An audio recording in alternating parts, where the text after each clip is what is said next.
Hello, ma'am.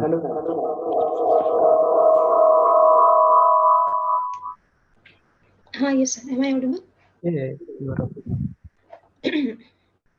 Just check once your camera. Oh, wait a minute. Mhm. Yes. It is open. Okay. Yeah, hello. Can Yeah. you hear me? Hello, Sachin good here. afternoon, Dr. Sachin Lodha. Yeah, good afternoon. So we will start in 5 minutes, sir.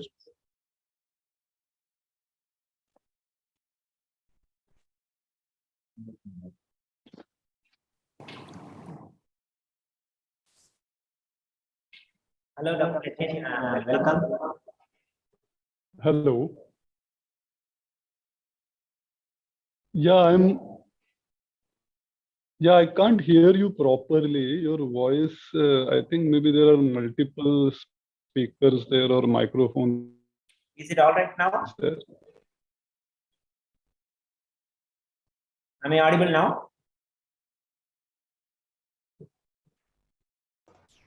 Sir, you are audible. I think there is Yeah, some it was issue. better. Okay. We are sitting next to each other, so we will mute basically when other person speaks.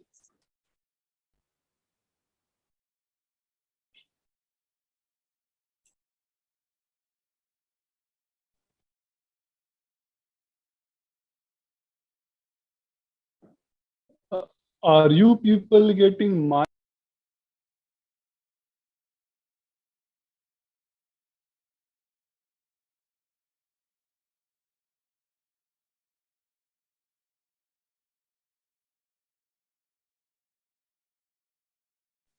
Hello, Neha. Hello, sir. Good afternoon.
Hello.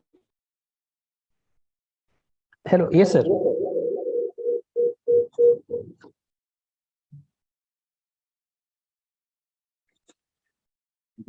Yeah, I see. I can share my screen. One second, we will just, yeah, you can try sharing your screen. Yeah, one sec. Let me try that.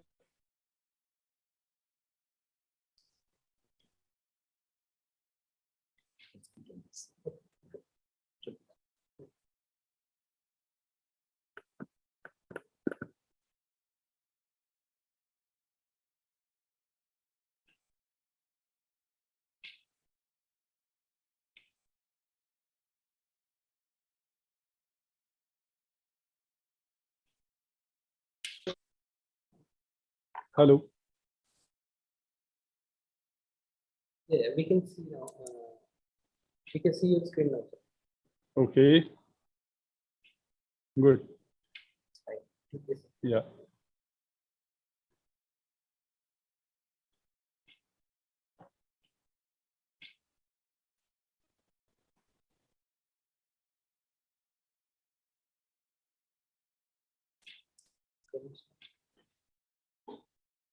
So a very good afternoon to all of you. today's session we will start with Vande Mataram and Saraswati Vandana.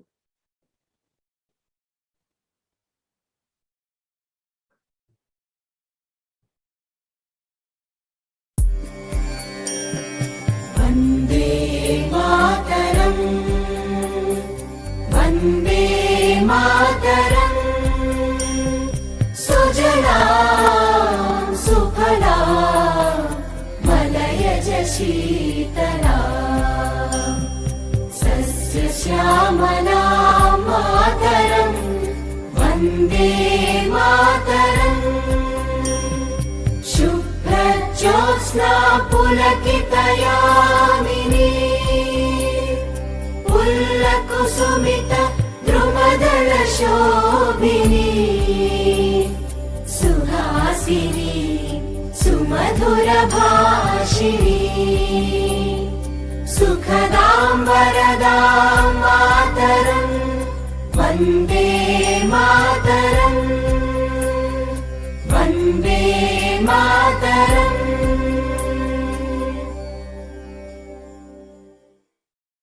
या कुन्देन्दु तुषारहार धवला या शुभ्रवस्त्रावृता या वीणा वरदण्डमण्डितकरा या श्वेतपद्मासना या ब्रह्माच्युत शङ्कर प्रभृतिभिः देवैः सदा पूजिता सा मां पातु Saraswati Bhagwati निःशेषजाड्यापहा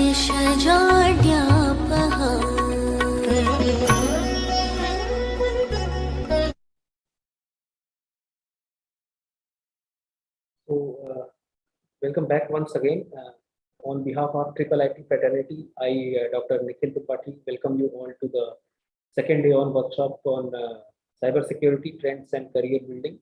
Yesterday, we had very interactive sessions from Mr. Sastry from Ernst & Young, Mr. Gutse from Data Security Council of India, and Mr. Cherian from KPMG, discussing about different aspects of cybersecurity domains such as career growth, entrepreneurship, skills required, how to achieve those skills while students are in college, to name a few.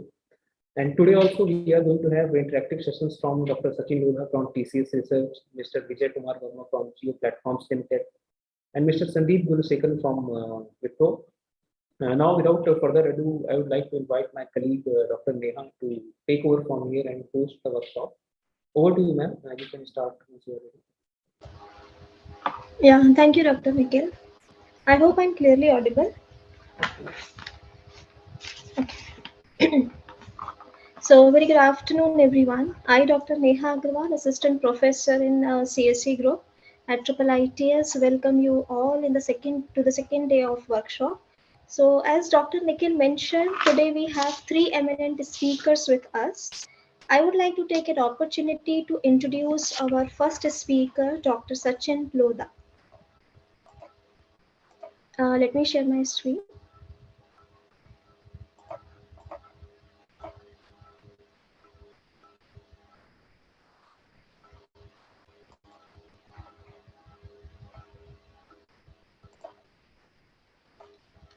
So Dr. Sachin Lodha is currently serving as Chief Scientist and Head Cybersecurity and Privacy Research at TCS. He has a special interest in data privacy and related topics. His efforts on that front have led to multiple research papers, patents, and award-winning innovations that are available as commercial TCS products. Dr. Lodha graduated with a BTech in CSE from IIT Bombay in 1996 and received his PhD in computer science from Rutgers University, USA in 2002. Since then, he is with TCS Innovation Labs, TRDDC, in Pune, India. He was awarded the TCS Distinguished Scientist Award in 2011 for his sustained and high-impact contributions to research and business. Dr. Lodha is a member of ACM India Council, ACM India Cybersecurity Task Force, and TCS own Cybersecurity Task Force, and the working group for drafting the guidelines on anonymization of data supported by mighty government of India. Previously, he has been a member of the Cyber for AI Task Force constituted with due approval of Professor K. Vijay Raghavan, Principal Scientist Advisor to Government of India. He is also an ACM India eminent speaker. In today's session, Mr. Lodha will talk about enterprise security. I request all the participants to take advantages of these sessions and try to be interactive. Now I request Dr. Lodha to take over the sessions. Sir, please, over to you. Yeah, thank you. Thank you for this opportunity. So, Director Sir, Professor Tripathi, Professor Agarwal, I hope I am audible and right? Yes, sir, you are perfectly audible. Yeah, so now let me share my screen and just do a small presentation today.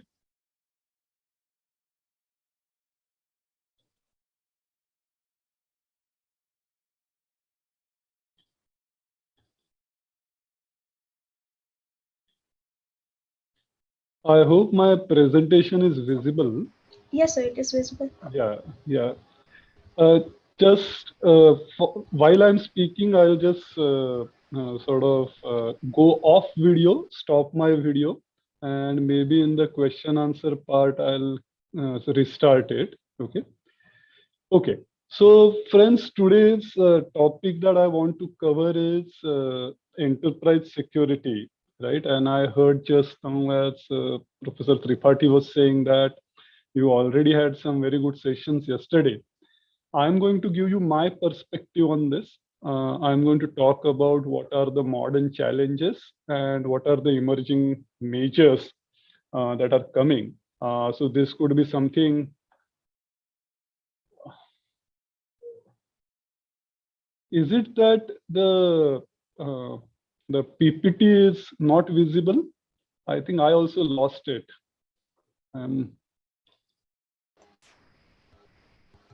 Sir, it is coming up now. It is visible. Okay, I don't know. Something has happened. One sec. Let me do one thing.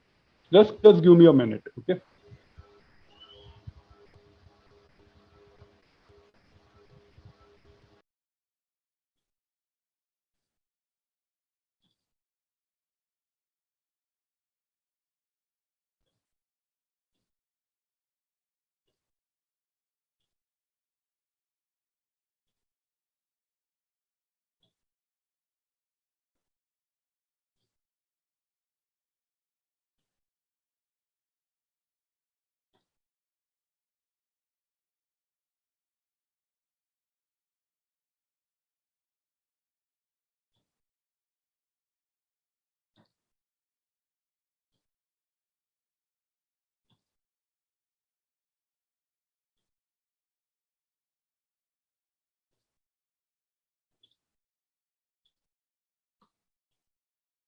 Hello.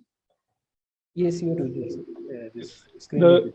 It's visible, right? No, I converted into PDF. I have seen Zoom gives problem on the office laptop. Sorry about that. Okay. So friends, I'm going to describe today my perspective on the enterprise security. Okay. And so I think let's understand first what we know of security, right? So security is all about ensuring that bad things don't happen. And right, I mean, you can imagine that, right? I mean, typically when you look at, let's say, when your user ID and password, the whole goal there is that only the right person can access the system, and anybody else who does not know those credentials, they won't be able to access the system, right? Because anybody else is a sort of bad person or bad entity for that context. Now, if you think of what's happening, that we are seeing influx of so much new technology, right? That each technology is bringing with it a lot of unknowns. So it's very difficult for us to know all bad things that can happen. You can think of any new technology. You think of AI, blockchain, cloud, quantum, right? Mobility, anything you think of, we really don't know what all can go wrong. And secondly, all this new technology that is coming, it is kind of adding to the existing system. So it is kind of increasing what we call the attack surface, right? And this attack surface is a combination of hardware, software, and even people, right? So if you have seen in the pandemic years, last 2.5 years, the influx of digital technology is very high. Not just that, we have lot more people now who are connected and who are trying to use these systems, right? So overall attack surface has gone up.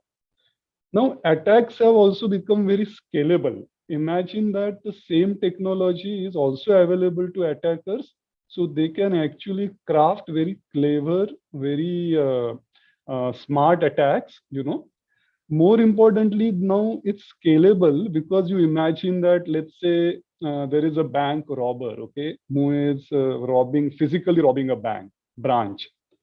Now, if this robber has to do this for, let's say, 100 different branches of the bank, he probably will need simultaneously, he'll probably need maybe 100 times his team size, that is currently robbing a particular branch.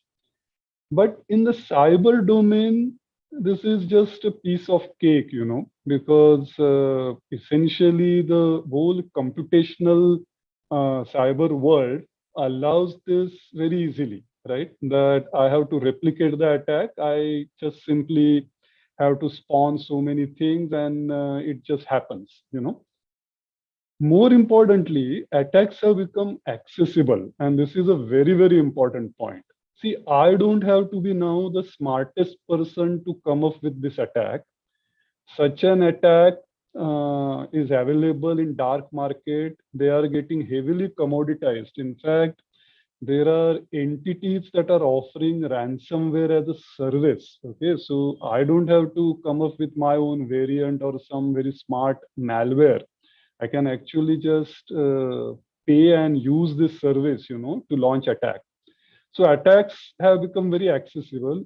Anyone can actually just sort of avail this service and become an attacker. And then people have increasingly a lot of different motivations and desire to create impact through these attacks. See, those good old days, maybe 20 years back, these attacks were typically done by some smart kids, sitting in the basements of their house and basically having nothing else worthwhile to do.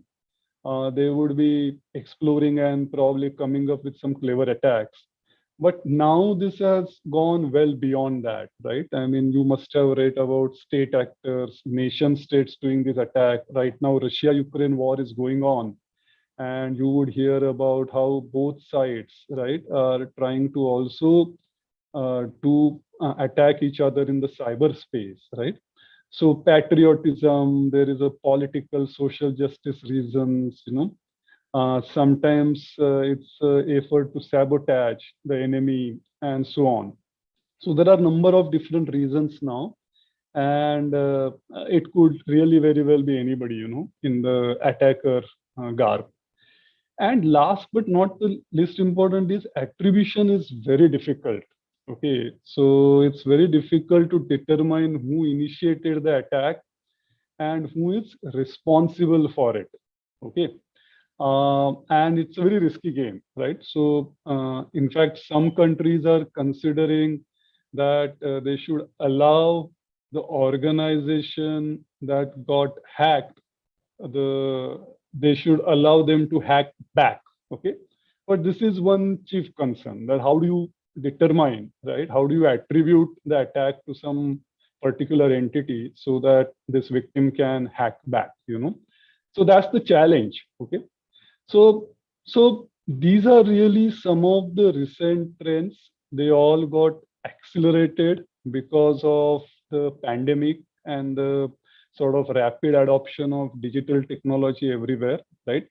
And now we expect that to continue, right? So we are talking about now 5G and 6G in the telecom domain. That probably will have a huge implication for Internet of Things. We are already seeing edge computing becoming very common. And of course, AI adoption is on the rise, right? Blockchain has come back in that hype cycle. Now it is kind of stabilizing and people are finding uses. New thing is now metaverse, right? That you all students must be knowing. So we expect that the culmination all of this you will see now in the new trends in attacks that you are seeing, right? So here, if you look at just one second, right? So you will see that social engineering attacks are continuously rising. The whole idea is that why should I hack the system if I can easily hack a human, right? Because human is considered as the weakest link, okay? And if you look at any data breach report, right, or even any reporting from organizations that have some security incidents, typically there is some human involvement. It's typically some human error, or maybe sometimes a willing human, you know, who colludes with the attacker and so on.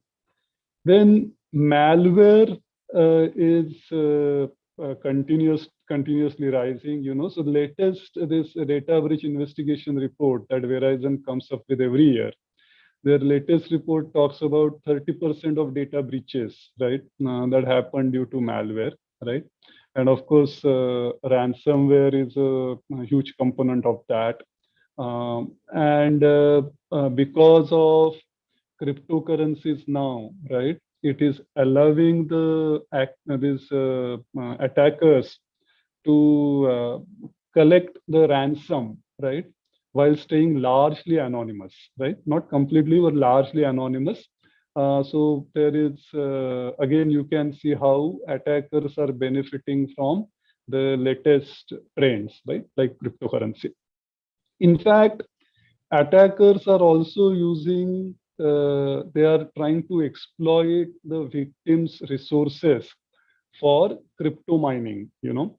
So this is cryptojacking, right? That they will sort of take over your system and use it for mining cryptocurrency. So cryptojacking, which is again on the rise.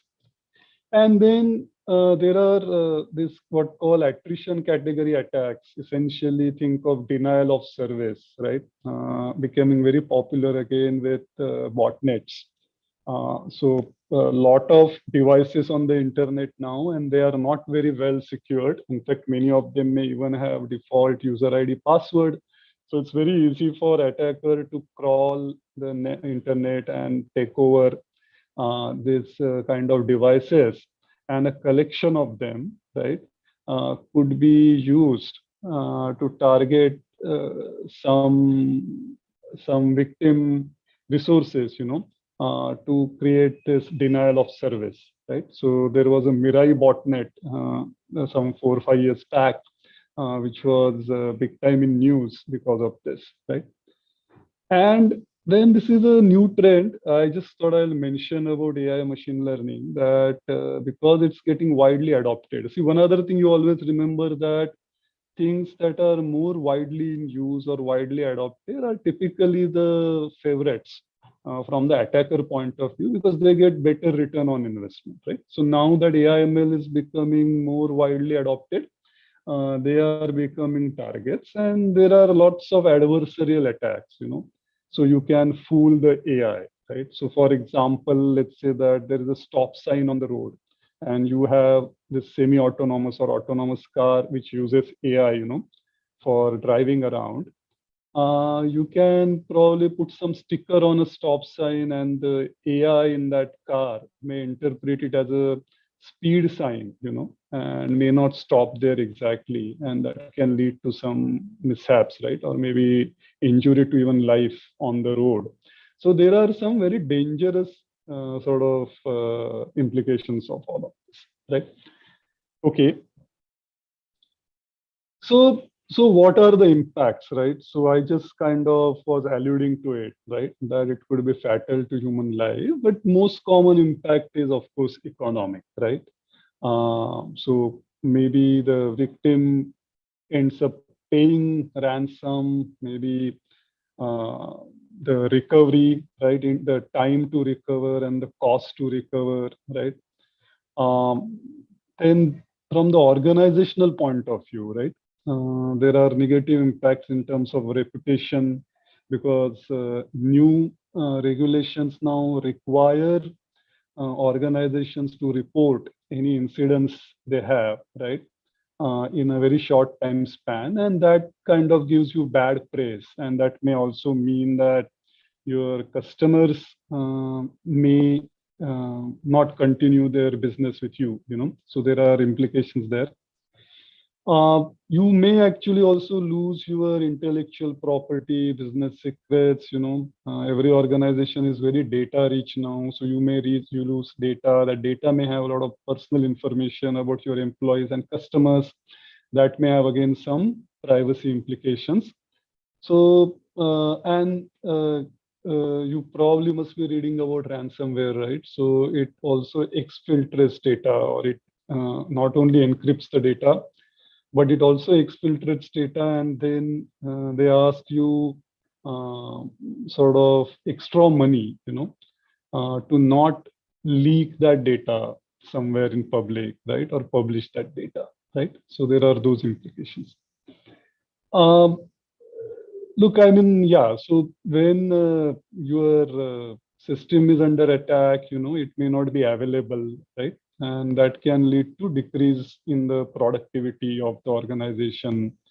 Of course, there is a potential damage possible, so think of autonomous cars here, you think of manufacturing facilities, which are getting attacked, right, and compromised, you could even face, of course, regulatory fines, legal fees, because these days, if you are not doing proper things in terms of security and privacy, right, and if you are discovered to be non-compliant, then authorities are putting very heavy fines, right?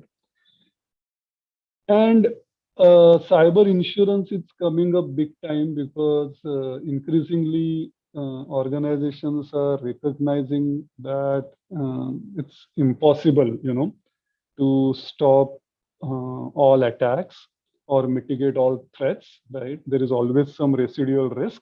And the only way to sort of tackle it is to make sure that you are covered, right, under insurance, right? So that's the additional impact on the organization. So really speaking, these are, I think, the key takeaways in some sense, right, for us.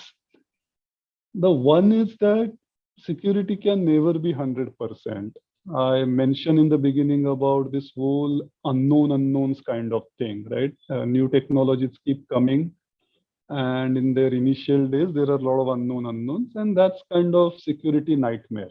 Okay, so we can never be sure, and only thing we can do, so there is a defense in depth kind of thing. You basically increase the levels of deterrence, and you try to make attacks more costly to the attacker so that they have poor ROI, return on their investment, and that could act as a deterrence.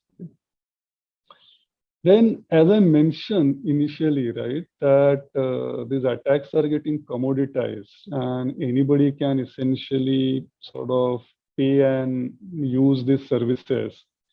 So in some sense, the attacks that are coming at us are now not from any novices, but they are coming from really the best brains, right, in that attack kingdom. Okay, so we need to really now defend against not some naive attacker, but really the best-in-class, state-of-the-art attacker, right?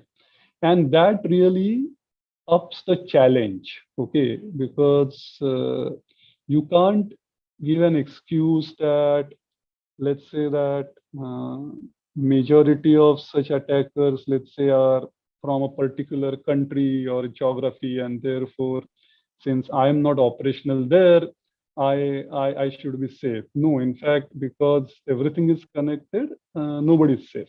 Okay. And realizing all this, governments are stepping in big time. So they basically are coming up with very strict regulations. Okay, so in the privacy world, for example, like 4 years back, we had this general data protection regulation from European Union. And you know what the fines there are? I mean, it's 4% of your annual global turnover. Okay. I mean, that's huge, right? That because many companies probably have single digit percent profitability. And if you are giving up 4% in fines, that's a huge implication. So compliance is becoming a sort of very big ticket item for majority of organizations worldwide. Okay. And these regulations keep coming. So right now, GDPR came in 2018, and there are some 190 countries in the world now who have probably similar regulation already. Okay, so it's a lot of overhead sometimes. But typically, compliance or regulations that comes up, they are very reactive, right? That based on what gets reported, right, or observed in the real world, governments typically in a very reactive manner come up with these regulations, right? But as we know that technologies keep coming and keep evolving, and smart people would keep discovering newer attacks, defenses, and so on. It's an arms race anyway. So typically these regulations lag behind the technology roadmap. They are not up to date. So just being compliant is also not enough, right? You have to stay ahead of the game. You really need to be doing a lot more beyond that compliance. And last but not the least is, right, as we said, security is not 100%. Whatever controls you put, you still have some residual risk. And that's where I think role of humans become very important, right? That it need not be the responsibility of, let's say, just your information security team in an organization, but every employee, right? Everybody has to take part in it and do their bit, because any of us, right, in organization could get breached, and that can be a sort of door for attackers to come in our network and then probably do the damage, right? So with all these implications in mind, right, security and privacy have become very, very active areas, both in terms of practical work on the ground and of course in the research domain, right? And a lot of new ideas are being explored, some old ideas being revived, to sort of build defense against these kind of attacks. Okay, so this is essentially my almost second last slide, but these are some of the emerging measures, right, that have come up. I'll probably briefly mention, or if you are taking notes, you may note down and look up. But look, I mean, security by design has now somewhat become more accepted norm in enterprise, but not privacy by design. But because of regulations like GDPR now, it's becoming a norm, because people are realizing that fixing this after you have built and deployed your systems and processes, it's very costly. Okay, so how do you do it right from the design stage is a goal, and lots of exciting work happening in this domain. So staying close to now the development, right? So you people must have heard about DevOps. Then there was DevSecOps. Now people are talking about DevSecPrevops. The whole idea is this very agile development model, right? Where you sort of very short term, you come up with updates to your software and releases. But then to make sure that you are doing right things in terms of security and privacy, you need a lot of automation here. And there are a lot of interesting sort of work happening here. People are again now exploring application of AI in such domains, you know. In fact, AI for code itself is becoming very hot right now. Like we said that we probably need to defend against the best attacker. So bug bounty program is a concept where you try to bring in the best defender, right?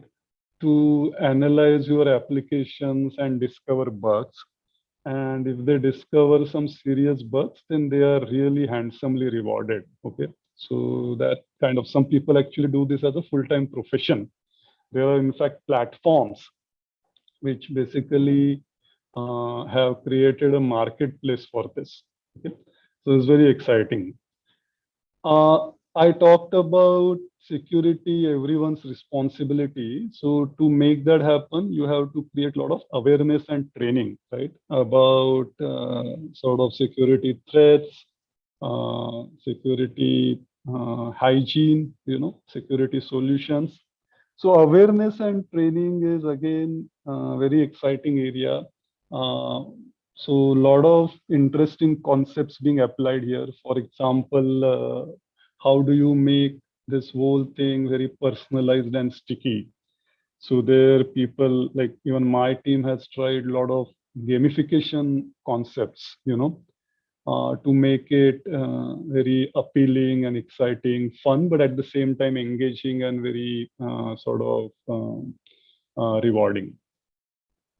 Zero trust has become, especially in the pandemic, we saw that this has become like very widespread.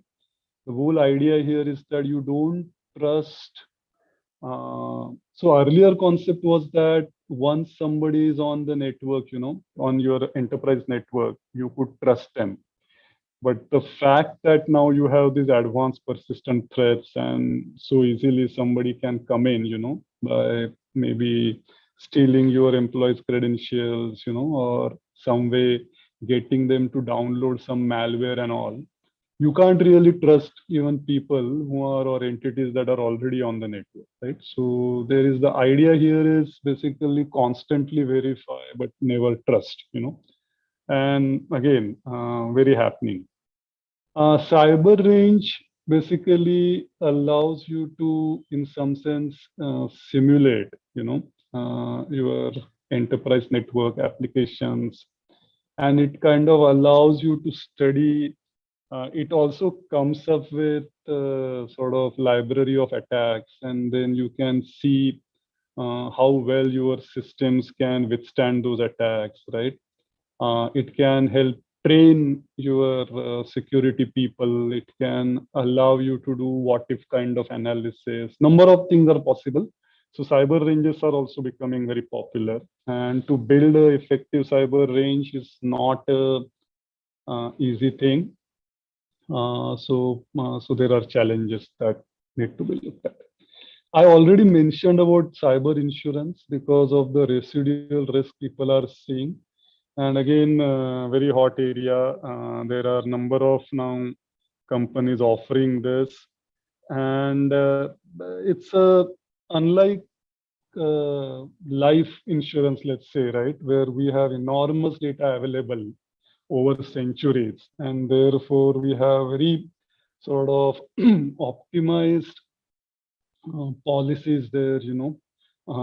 This is still a very nascent field in terms of cyber insurance, partly because of lack of data, right? And some of these events being very rare, right? Very difficult to model them. So this is again something that people are studying. Right? I'll just take maybe 5 minutes to talk about research we are doing at TCS, right? So TCS Research is it's a big organization. We have more than or close to 1,000 researchers. We have 12 different research areas, including life sciences, physical sciences, social sciences. And cyber security and privacy research is one of these 12 research areas. And we really are having currently problem of plenty in terms of the kind of exciting problems we are constantly getting from having conversations with our academic partners and business teams and customers, But overall, we have fixed our areas going across these 5 verticals, if I may say. So AI, how to make it trustworthy. Privacy, how do you do it by design. Cloud, very good from availability point of view, but how do you make confidentiality and integrity possible in cloud so that you can de-risk it. Carbon layer, I mean human beings, right? They are the weakest link. So how do you strengthen them? And as you can imagine, TCS is a large organization, so it's a very important problem for us. And last but not the least, securing IoT. Now, the joke in security community is that S in IoT stands for security. Of course, there is no S in IoT. So really the security situation in IoT is not great. So a lot of old problems we need to look at again in the IoT context, because these are typically low compute, low memory, low power devices. So existing solutions that may work for your typical IT may not work here. So how do you look at that? Okay. We have number of projects. I'm not really going to go through them, but just I want to emphasize that we are an industrial research lab, so we don't really stop at just research in terms of producing papers. We also try to build some offerings, typically a product or a platform based on that research. Those are our innovation projects. And we, of course, do a lot of academic collaborations, right? So number of them. Let me just quickly show that as a last slide here. So we have had a very successful collaboration with Stanford in the past. Recently, we just concluded one with Tel Aviv University in Israel, and then there are a number of others going on with a Cybersecurity Cooperative Research Center in Australia, Ben Gurion University in Israel, and Yale University in USA. And of course, within India also, either through internships, through research scholar programs, we have been collaborating, interacting with number of different institutes. And I haven't really listed them, but lots of collaborative work also happening. With that, I'll pause. I think we still have about 7 minutes. Let me try to come back on video. Maybe I'll stop sharing and let's see if we have any questions. Okay, so I see chat. Yeah. So please go ahead if you have any questions. Yeah. Yeah, thank you, sir, for the enlightening presentation and sharing your experience and knowledge on enterprise security.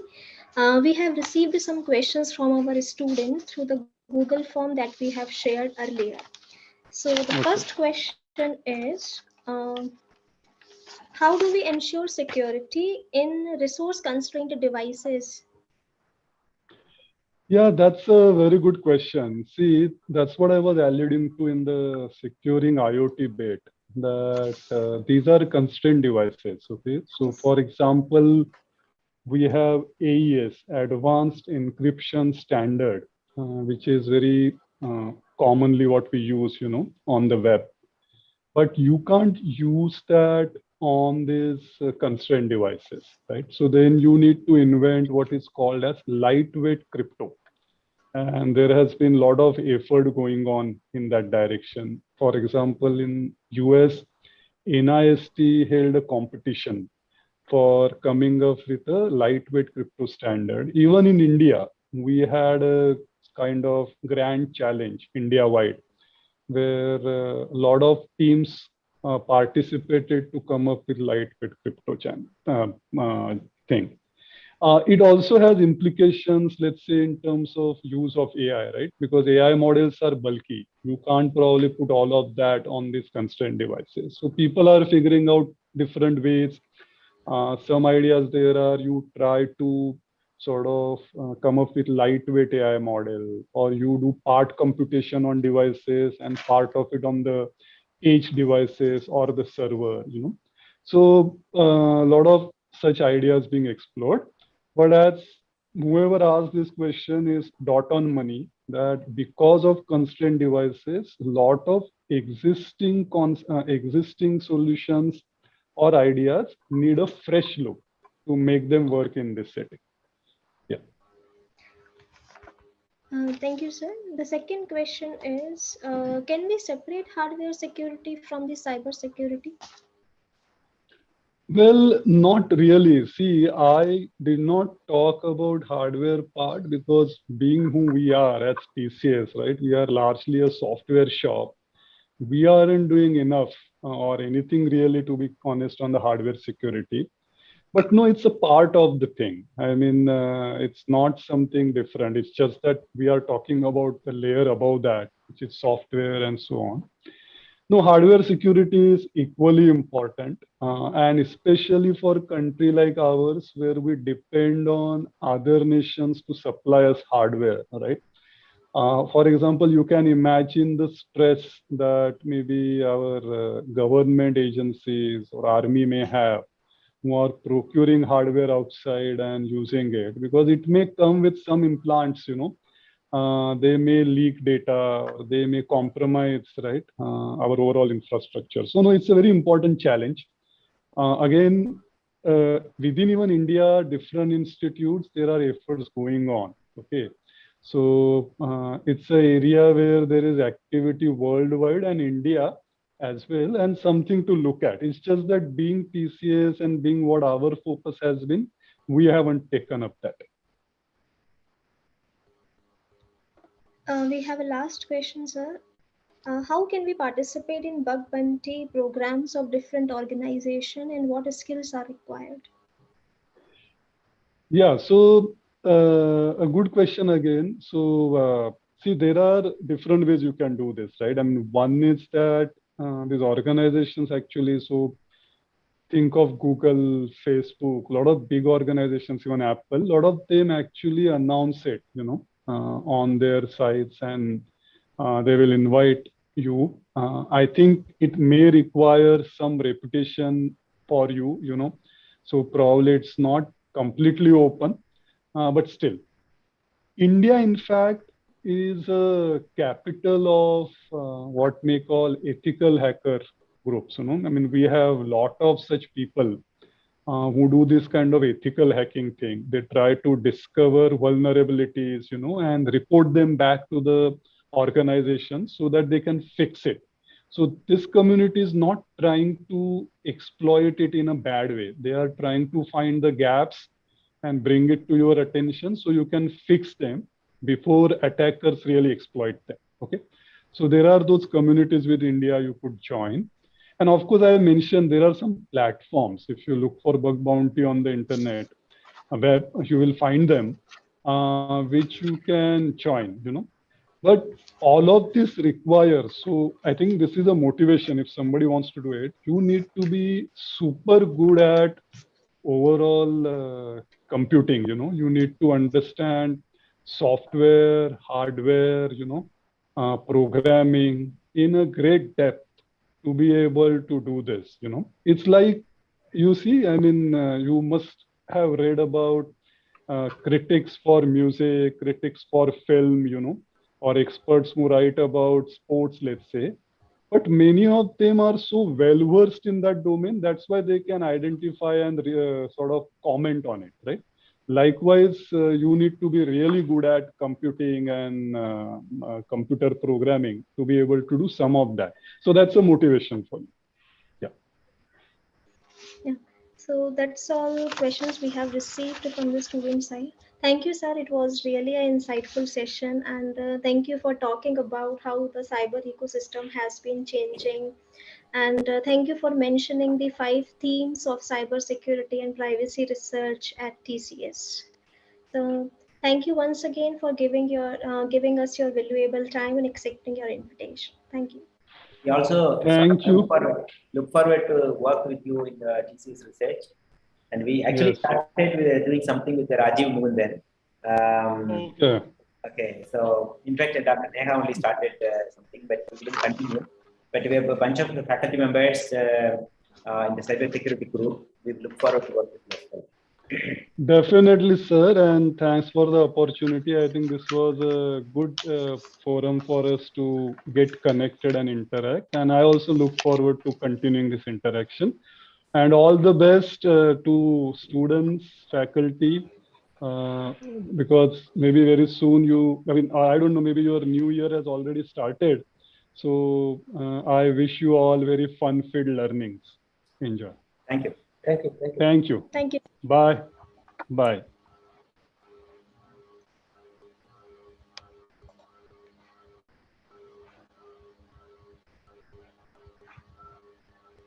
Start next introduction. Yes. Now I am honored to introduce our next speaker, Mr. Vijay Kumar Verma. Hello, Good afternoon, sir. Good afternoon. Yes, sir. Good afternoon.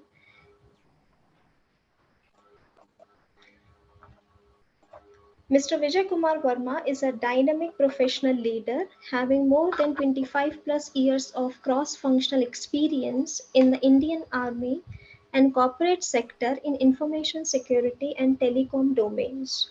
Presently, he is leading cybersecurity engineering at Geo Platforms Limited. Professionally, Mr. Verma holds gold medals both in BTech, CSC from NIT Hamirpur and MTech in IT from IIT Roorkee.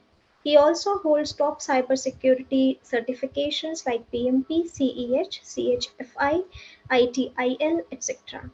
Thank you, sir, for joining us today. Over to you, sir. Now I request you to take over these sessions. Okay, thank you, the faculty of IIIT Sri City and the students who has given me an opportunity to present which may be beneficial in your future career as cybersecurity engineers. So I will present a little bit on how in corporate sector cyber attacks are detected and what kind of skill sets are required to monitor or to contribute in cyber attack detection and its protection. I hope I am audible. Yes, sir. Okay, let me share my screen and I will try to show as little possible and make it interesting. I think you have been involved in beginning from morning in the sessions itself.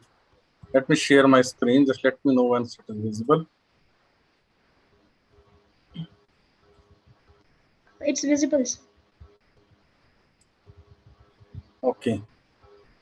Is the slides fully visible or some panel is obstructing the view? No, sir. It's completely visible. Okay.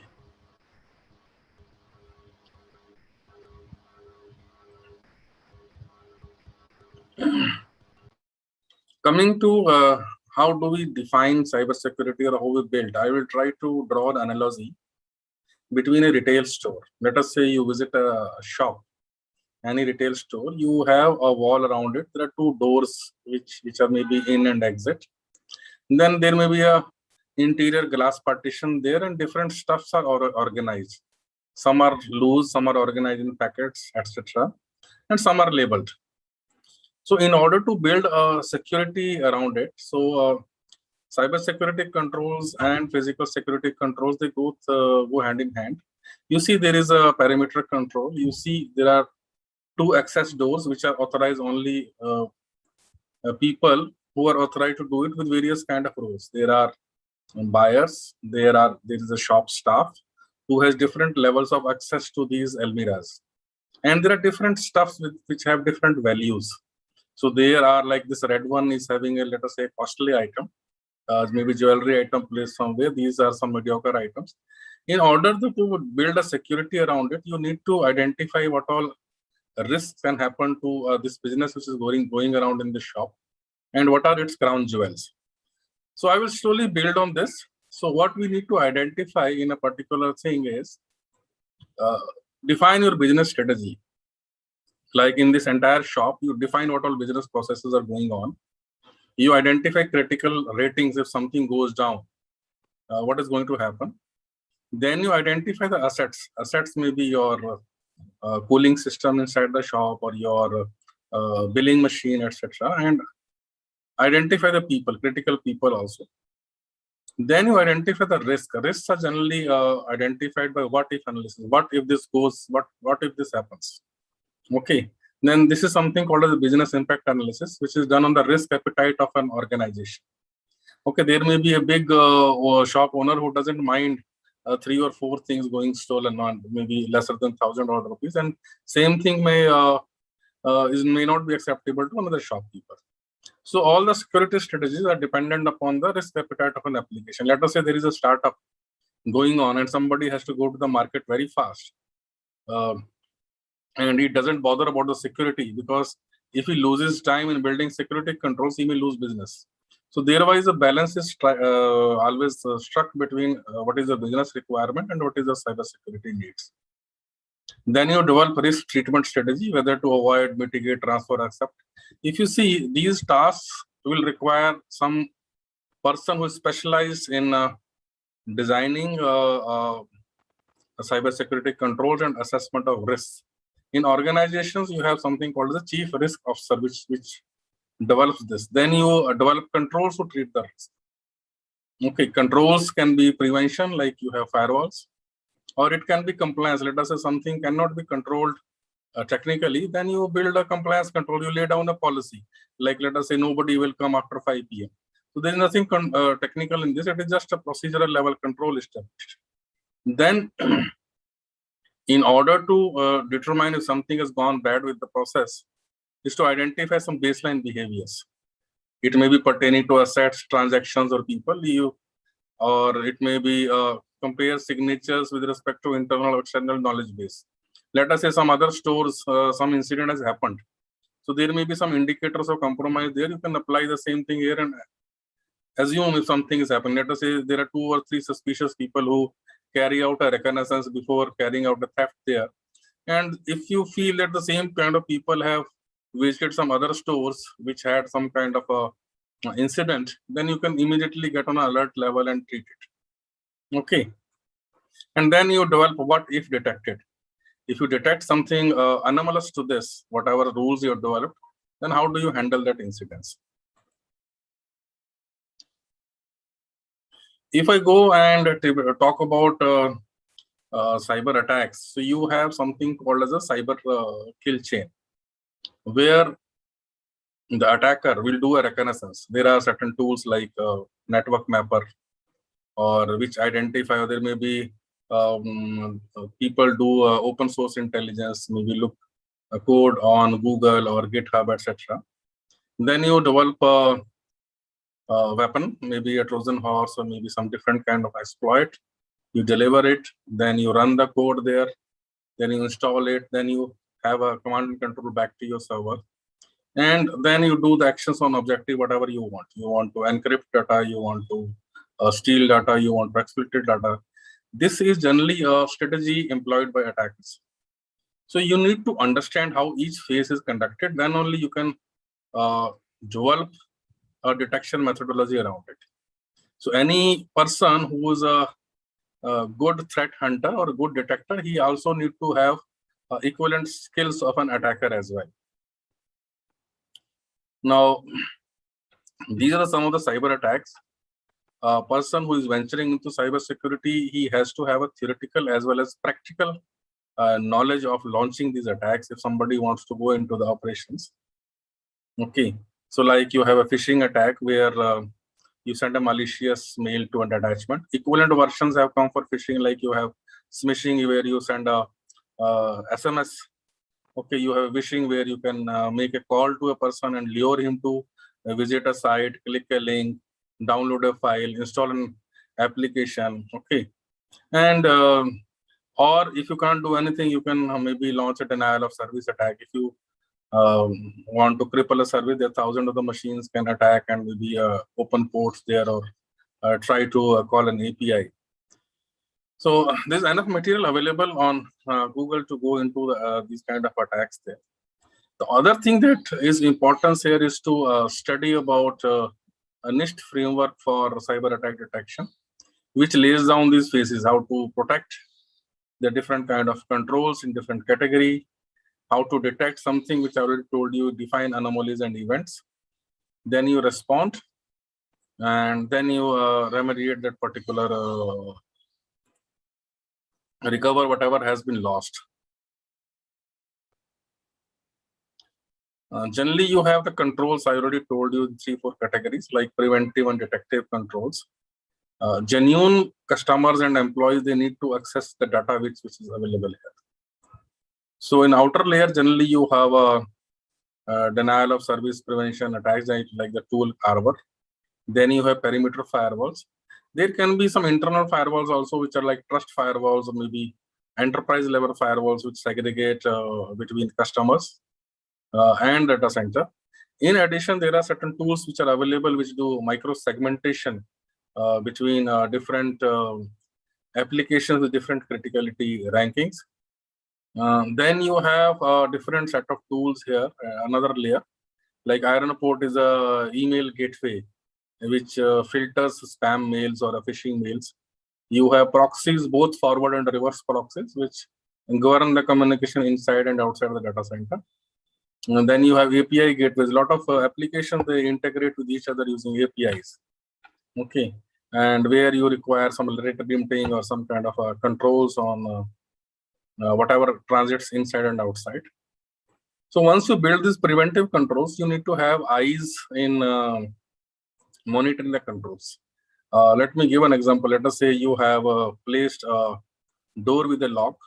You need to put a camera there and have a strong vigil that whether whatever has happening to that door, who is going in and out, whether a person has a key or whether a person has a legitimate access. Similarly, all these controls, whatever things they exist, they need to be monitored. I come to the same analogy.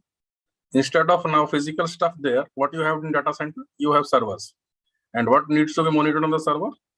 Operating system logs. You have middleware like your web servers, forward proxies, reverse proxies, load balancers, then your databases, then your web servers, then you have application itself.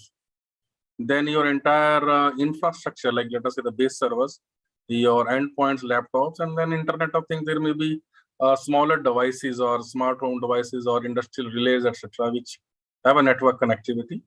And then access controls to the doors, okay, to maybe login credential, etc., to a website and applications, and the security control and devices which I shown you just now, and maybe the network elements where like switches or DTOR, etc. So these are the critical things which needs to be monitored. I already told you regarding business processes assets in the previous slides. The entire this landscape, along with this, it makes something called as a threat landscape. So for each threat landscape, we get certain alerts or the events. So there may be like billions of events which are coming and hitting the central tool. Generally, the Security Operations Center employs a tool which is called as a Security Information Event Monitoring tool. So billions of events. Out of that, we need to choose what our events are of interest to us. Then you have threat intel feeds. Then you have internal vulnerability assessment and baseline assessment feeds as well. They all go to SOC, where people they analyze. Okay, what is happening there? There is another concept which I want to introduce, which is about threat intel, which is very essential, and there is a career profile also associated with this is threat intelligence analyst. Let us say I happen to be in forest, Hungary, and I see this kind of a fruit which is lying around here. So a straightaway question comes to my mind whether I can eat this fruit or not. Okay, what can be the risk? I can die or may have a paralysis or may have upset stomach with a different risk scores. Similarly, in our SOC also, we assign risk score to each event which can happen to us. What is the vulnerability? My body reaction to certain chemicals which may be present in the fruit. What is the threat here? Unknown forest fruit. So now, if I draw a parallel to this, threat is anything which can exploit a vulnerability. Vulnerability may be in operating system or maybe a web server or anywhere, okay, which can accidentally obtain or damage or destroy an asset. Okay, and what is the intel here? Somebody says me, okay, this fruit is cocoa pod safe to eat, yes or method. So this kind of intel which comes to me, which I can ingest and compare with the log lines which are coming from different data sources to me. Now, what can happen here is the one problem is that different people, you ask 10 people, they will give you 10 different theories about that. Okay, but how do I ingest everything? Similarly, when I configure my SIM tool, I will get multiple threat intel from different people. Some can say, okay, it's safe to eat. Somebody will say it is bad. So I need to correlate and take a decision. How many people should I ask? Who are reliable? What is the reliability score? Majority, whether the threat intel is still actionable or it is expired or not.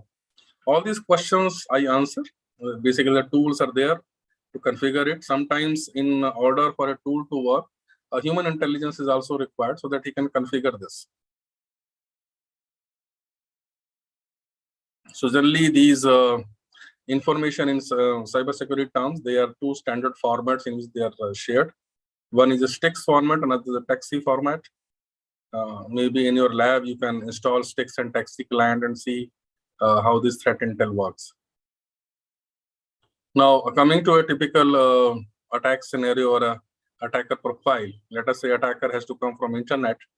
He need to first bypass Arbor and DOS prevention control, then he will hit perimeter firewall. Then there will be another device called network intrusion detection service which is placed here. There may be a web application firewall on top of it. And when he's trying to hit a system, maybe exploiting vulnerabilities or holes in all these controls, he may hit a host intrusion detection system, or generally a newer version which is called as an extended detection and response or a virtual patching mechanism. And in effect, there will be other decoys also, Honeynet, which is placed in the enterprise. All these logs are being sent to security monitoring tools. So when somebody exploits it like this, alerts are always generated, and it depends upon the intelligence of people who are there in the SOC to find a needle in the haystack. Okay, but there may be certain organizations which may not have implemented entire controls. So let me take further step. So I had listed all these event sources like authentication devices or firewalls, network devices, etc. Anybody who wants to come into cybersecurity field, he needs to understand how these devices they work and what kind of events they generate and what events are normal and what events lead to maybe an abnormal pattern. Okay, so you have to have a parser and a filter. Generally, for parser, you need to understand regular expressions and maybe writing grok filters in terms of maybe different tools, so that out of these events, some events are filtered and you have events of interest only, which are required to be aggregated and correlated. In the field, cybersecurity field, you identify attacker using IP addresses. So you need to aggregate on the basis of IP addresses, maybe timestamps, correlate with other events, and then you have something called as a security incident, which requires analysis, okay, which is basically called triaging incident into a low, medium, high criticality, that kind of a ranking, okay. And then you relate it and map that IP address with the application name owner, and you also link this incident with the previous knowledge base of previous security incidents. And then you try to answer these 5 basic questions. Who was attacked? What application has been attacked? Where the attack has happened? At what time and how? What is the attack vector in that? The moment you answer these 5 questions, then only you can have an effective response to a security incident. Sometimes the responses are automated also. There are new tools which have come in the market, which is called as a security orchestration and automated response. Some of the actions like blocking of a attacker on firewall can automatically take place. We also ingest threat intel in both the places, in aggregation correlation as well as incident handling. So generally, these are the things which happen at a security operations center. Like I already told you regarding log collection, reporting, aggregation correlation. SIM, the tool was a person needs to operate. You need to raise maybe tickets. So in SOC, you require these kind of people who are there. At level 1, you have a security analyst. You have a level 2 security analyst. Level 3, which is generally called as a SOC lead or a shift lead. And these operations happen on 24/7 basis. And you require overall orchestrator, which is a SOC manager here in this. So these are typical kind of attacks. Let us say reconnaissance, somebody is doing a port sweep. So you will get events from firewall. Okay. And let us say somebody is trying to guess your password. So these are the three kind of credential-based attacks which can happen. So you can find authentication failure events from operating system or application and develop these rules. I will give a typical one case study. Let us say you got an event on the SIM tool here. There is a communication going out towards a malicious IP. You'll get console like this and multiple incidents. So then you try and to find another thing. Once you come into cybersecurity field, you need to have a very deep knowledge of system internals, whether it is Linux or whether it is Windows. Mostly Linux, because 99% of servers in the industry will find which are using Linux. So it is an output of a command called htop, where you see that this is a malicious process which is running. Then you identify this malicious process is located where and what file has been created. This will require a lot of hunting on the Linux box. Then you maybe submit to the malicious file to VirusTotal to see what is malicious. Then you identify, I was saying about web server logs or maybe Nginx logs, where you identify what has happened. So on this machine, there was Apache Tomcat which was running, and in the manager, you just see an upload file, something has happened there. So here there is another skill set comes to here. You have to know about Linux OS. You also have to know about various kind of middleware. Like this Tomcat is a web server, and the vulnerability exists in that if in the manager you don't put a strong credential here, this kind of an interface is available to an attacker, where he can deploy a web archive. It's a WAR file. It's a small application he can deploy.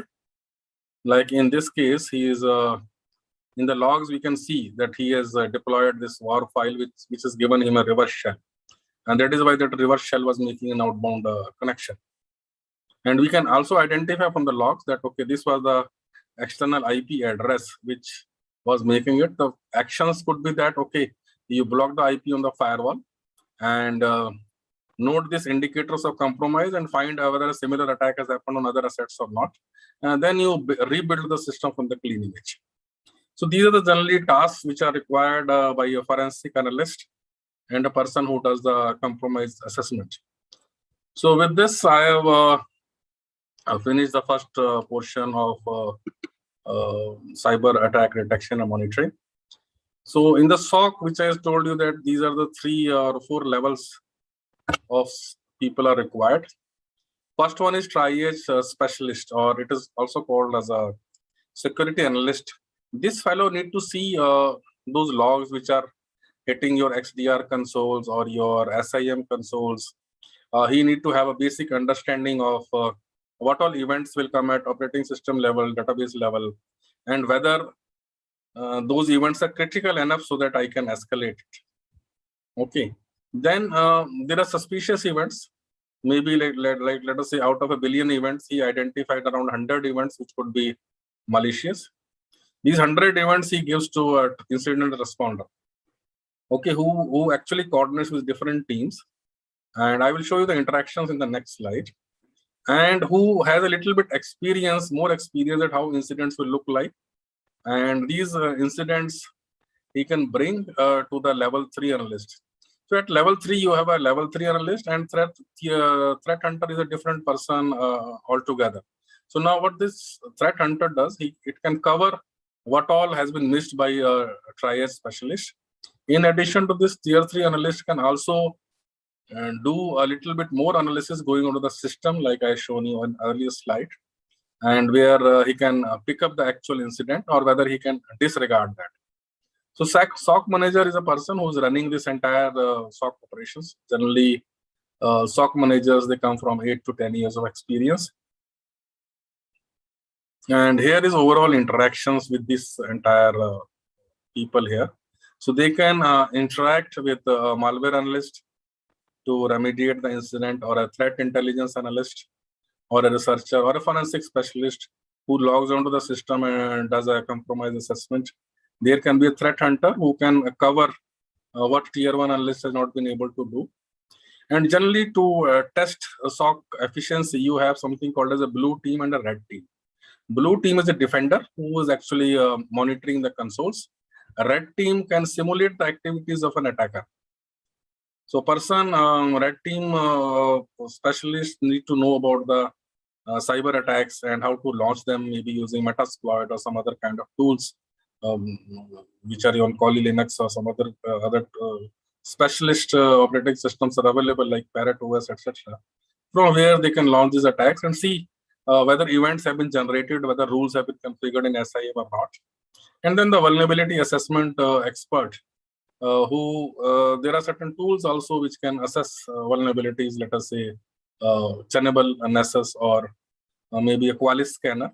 And he also need to understand how these vulnerabilities are exploited. A lot of literature he need to maybe study on the public exploit databases which are available, and he need to understand systems so that he can validate whether the vulnerability is actually exploitable or not.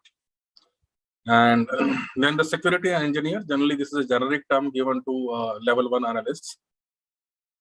And then initially I shown you a slide where different security controls were listed. So generally those are built by a security architect. So generally these roles which I shown you here, they vary from a fresher to around 10 years of experience. And then these people also interact with the external personnel. And the SOC manager generally directly reports to the Chief Information Security Officer in the organization. So if I bring you to the overall how the career growth takes in the cybersecurity field, you have these pyramids. Entry-level things I have listed here: individual contributors. Then information security managers comes like as a SOC manager or a particular word, and then information security director. It may lead a particular function in a team, and VP cybersecurity generally may have 2 or 3 functions, and CISO controls the entire security vertical of the organization. So there are different organizations with different scales, depending upon their IT assets and the kind of risk appetite they have.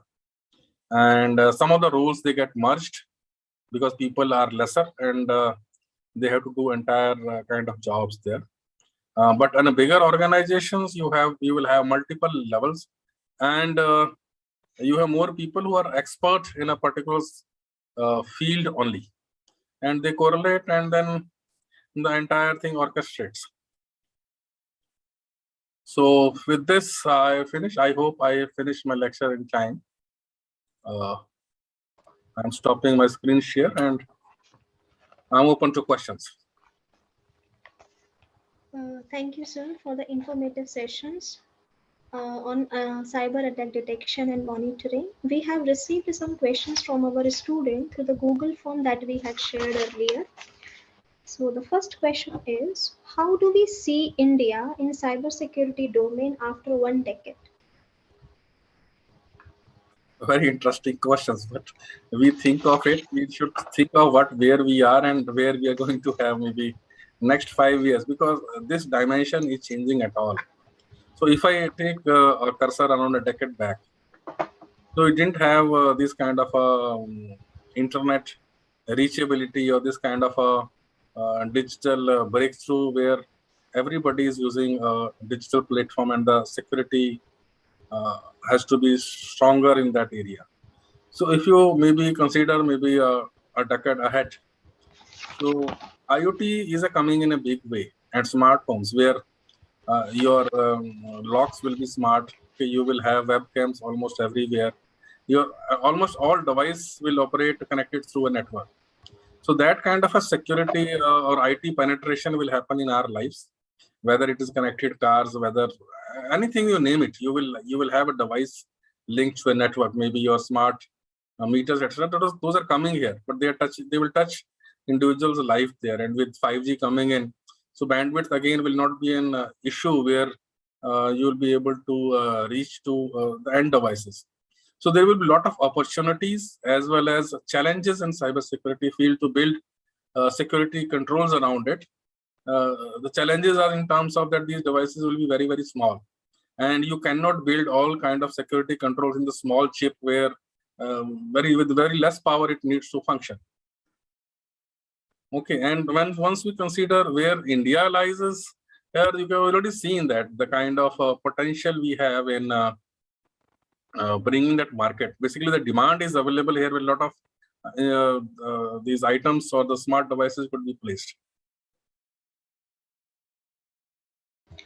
So, sir, how do we ensure the trade-off between the security in resource-constrained devices? Means security and overhead. Okay, I will give a proper example with your practical life. Let us say you want to walk in a home. So you struggle with your keys, open the main door. Okay, you enter inside. And then maybe to going into the kitchen, you are very like frightened and may are very risk averse kind of a person. You put a lock there also, try to open it up. So every place, once you try to build a security control, you are adding an overhead. So it depends upon individuals and organization, where I initially told that you need to identify crown jewels, what needs to be prevented and what kind of a risk appetite you have. You can put everything into a closed container, lock it away, throw it in the ocean. So that is the most secure system, no? But then the functionality goes for a 6. So it's an organization which need to develop its risk strategy and develop controls around it. What risk to be accepted, where controls needs to be placed to mitigate that risk.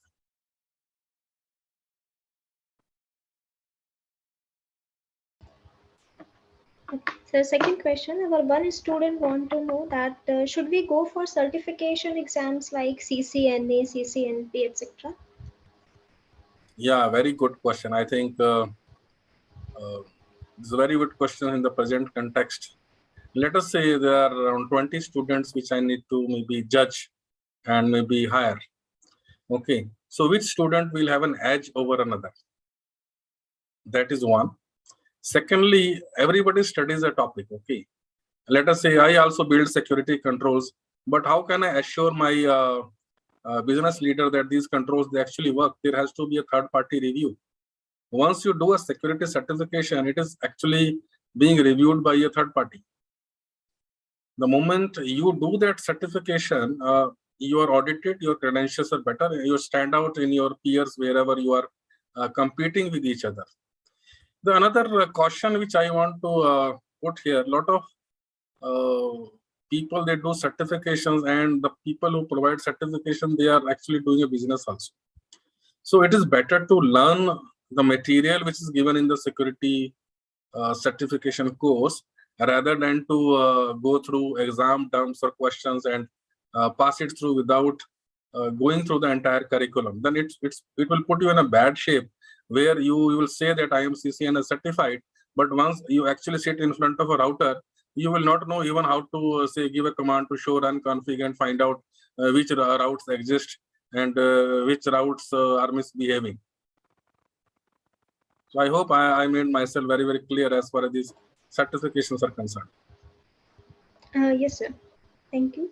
So the third question that we have received is, as you have discussed various cyber threats, so in your opinion, what are the biggest cyber threats right now? Cyber threats, cyber attacks. What are the biggest cyber attacks right now? Okay. So cyber attacks, as a real world attacks, they always have some motive. So motives are changing over a period of time. Earlier, if you see initial days, the motive was there to maybe to disrupt your service, maybe encrypt your or damage your file system. Okay. Then the interest came in where your Bitcoin mining has come in. People don't want to steal any data. They want to use their compute. They will put a script on your server to run Bitcoin mining to earn, so that the attacker's Bitcoin wallet can grow. Then another set of thing came that instead of destroying the data, why not you make the data unavailable to the customer, like ransomwares which have come, which will ask for a bounty for decrypting your data.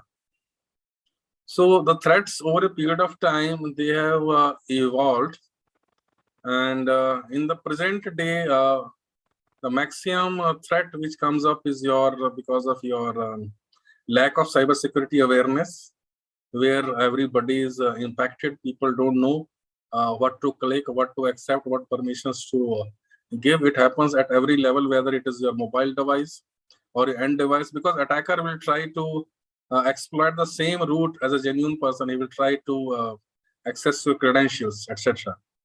And there can be individual hobbyists, or there can be state actors, or there can be your competitors who are trying to attack you. Also, different set of combinations can happen. The biggest threat is, I think, lack of cybersecurity awareness at all levels, whether it is employees, whether they are users, whether they are developers.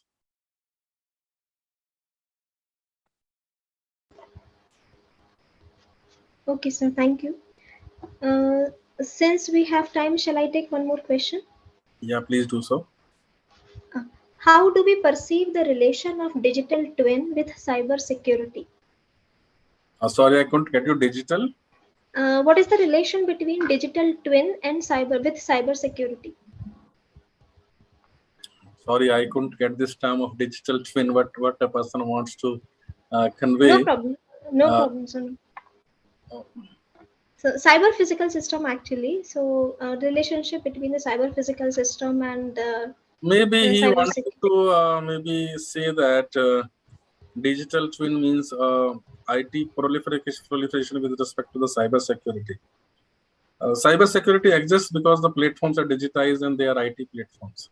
If there is no digitization and there is no IT platforms, you do not require cyber security. Your physical security is good enough.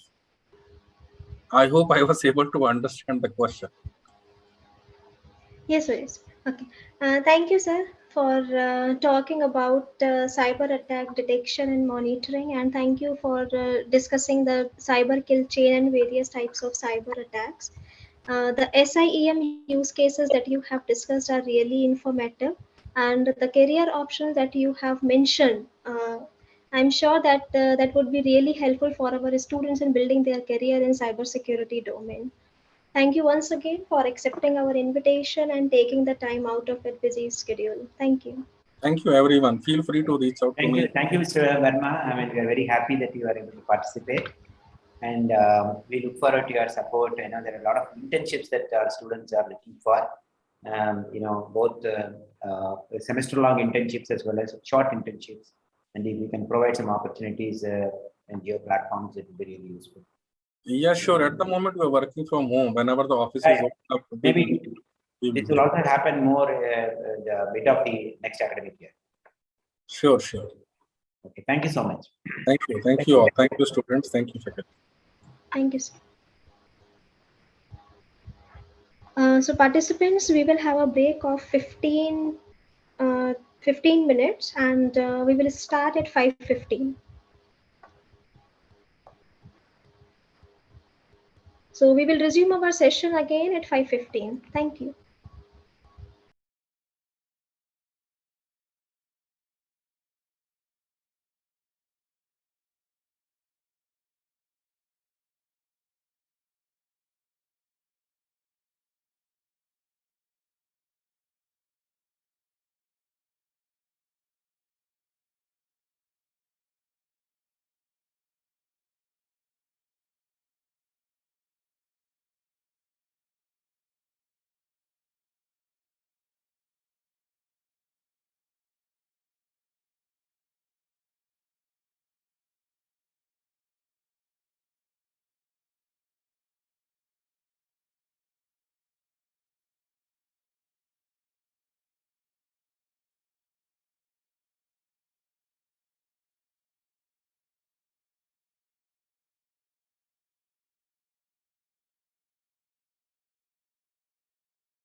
Hello everyone. Welcome back. Good evening, Sandeep sir. Can you hear me?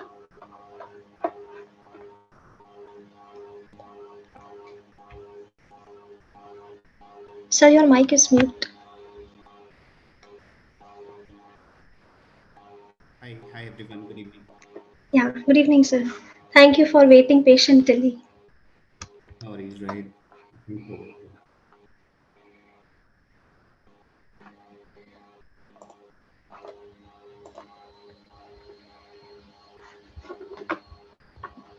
So, hello participants. Now I would like to invite our third speaker, Mr. Sandeep Gunashekaran.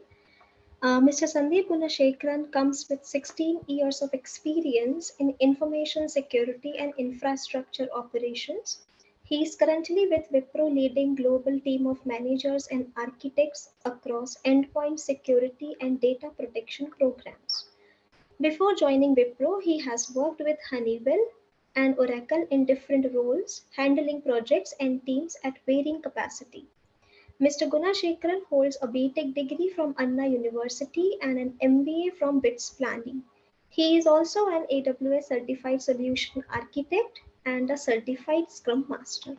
Thank you, sir, for joining us today. Now I request you to take over the sessions. Yeah. Thank you for the introduction. Right. Let me Thank you. share my screen.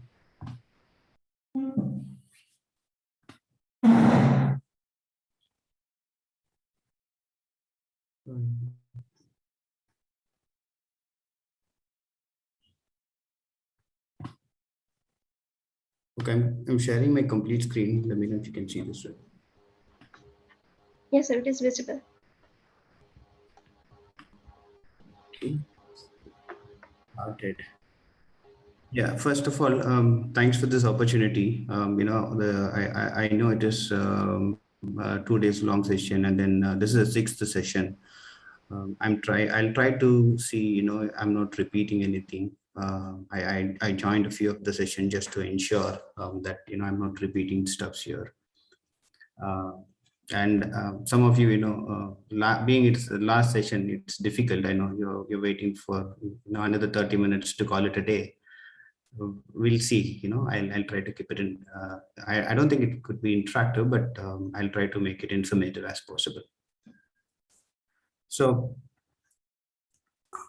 on a high level, the agenda is we'll talk about the real-time cyber attacks that has recently happened and what was the main source, what was the actual thing that caused for these attacks.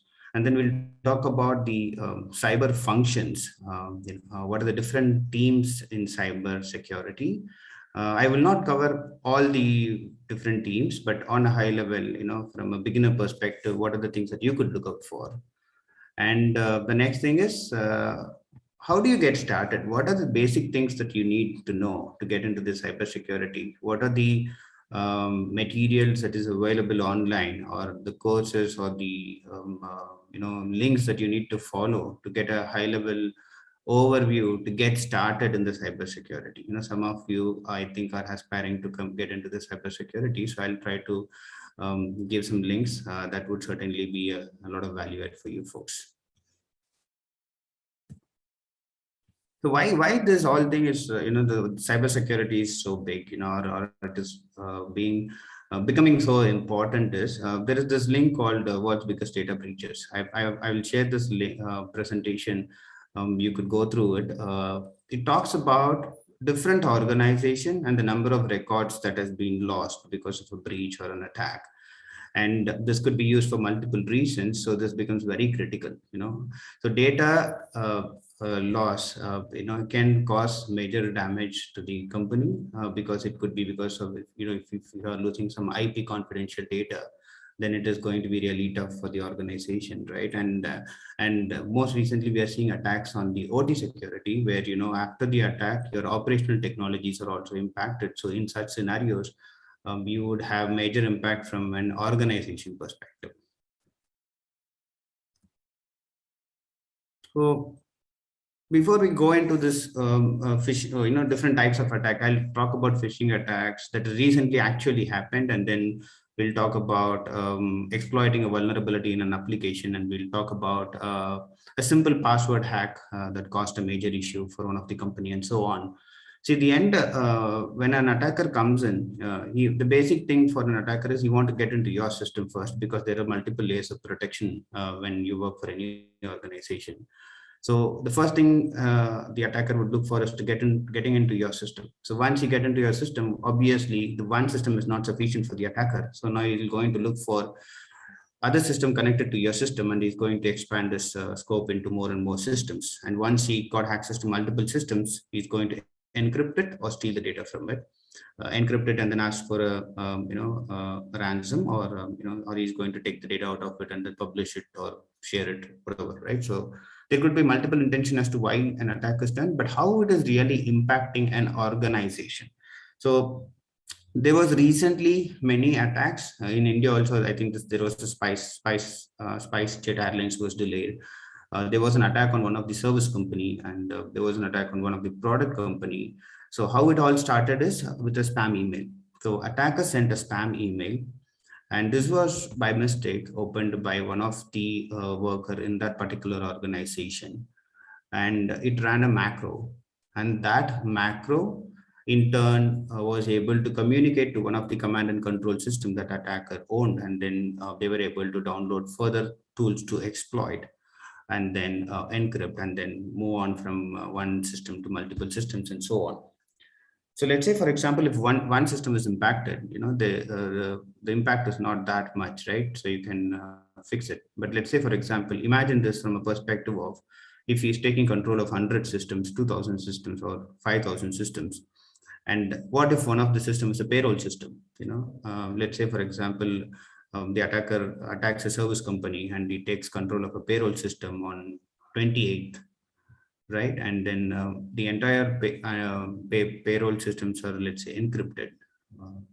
So you have to rebuild your system in 2 days before you process the payroll. So that's the kind of impact that we are talking about.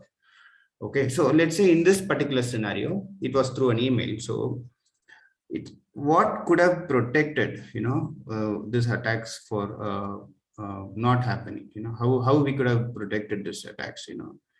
See, it all starts with user awareness. Simple, first and foremost thing is that the user should be aware that you should not be clicking on the links, or you should validate the communication that you're sending. There are tools to support email conversations and then identify if there are malwares associated with the emails and so on. But if not, user awareness plays a vital role. And we talk about a macro that got executed. So recently, Microsoft announced that it will block all macros by default, which is from the sent from the internet. Many organizations, if you see, they cannot block the macro all in all because they will have their own macros for executions, right? So you cannot block the macro all in all, but at least one step forward to address such kind of issues is blocking the macros that is coming from the internet. Now, in this case, this one of the other scenario was they executed some PowerShell scripts and then they did the encryption and so on. So if you have to think how I can protect, you could have a security tool deployed to identify such activity and then protect it, or you could think of from a process perspective, maybe you could think of disabling the execution of PowerShell script for specific set of users, or allowing only the signed PowerShell script to run in your environment. So these are some of the measures that organization can take to avoid these kind of attacks. So now let's see one more attack that has happened. This is Kaseya ransomware attack. See, this Kaseya itself is a monitoring tool that was used by multiple service providers to monitor their customer service. So this tool will give visibility of your servers, your server utilization, your server patching level, and so on and so on. So this attacker took an advantage of a vulnerability in that Kaseya software. And once he was able to exploit that vulnerability, he had access to multiple service providers, and once he had access to multiple service provider, and he obviously had access to their customers. So in this method, the attacker took an advantage of a vulnerability that was in an application, right? So the previous one that we saw was he got into an organization through one of the phishing email. There are multiple ways to get into it, but the previous one was about phishing emails and so on. This one is all about he was able to leverage the vulnerability that was there in one of the software used by multiple service provider for their clients to monitor the service. So when they exploited, they by default had access, or they were able to access multiple service. So we're talking about, on an average, approximately around 50 service providers, and they were able to take control of around 800 to 1,500 companies just by taking advantage of one vulnerability on one software solution that was used by multiple clients.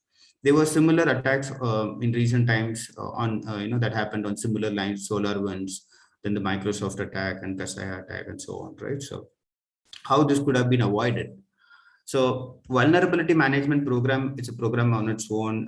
It's very critical. It is to keep your software current, and when you're trying to buy any software, there is always a recommendation, you try to keep it current. And if there is a vulnerability that has been exploited, what steps the vendor will take, how soon the patches can be delivered, and what are the approaches, in what frequency they do, all these things needs to be validated. So when you get into any company or any organization, we are talking about hundreds of different softwares that is being used, which you may not even be aware of. So there are tools which can identify those software and then tell what vulnerabilities are there in software, and then recommend you to patch it and then come to a latest level, so that these vulnerabilities cannot be exploited, right? What other ways? One is, okay, keeping my software current. Yes, that's fine.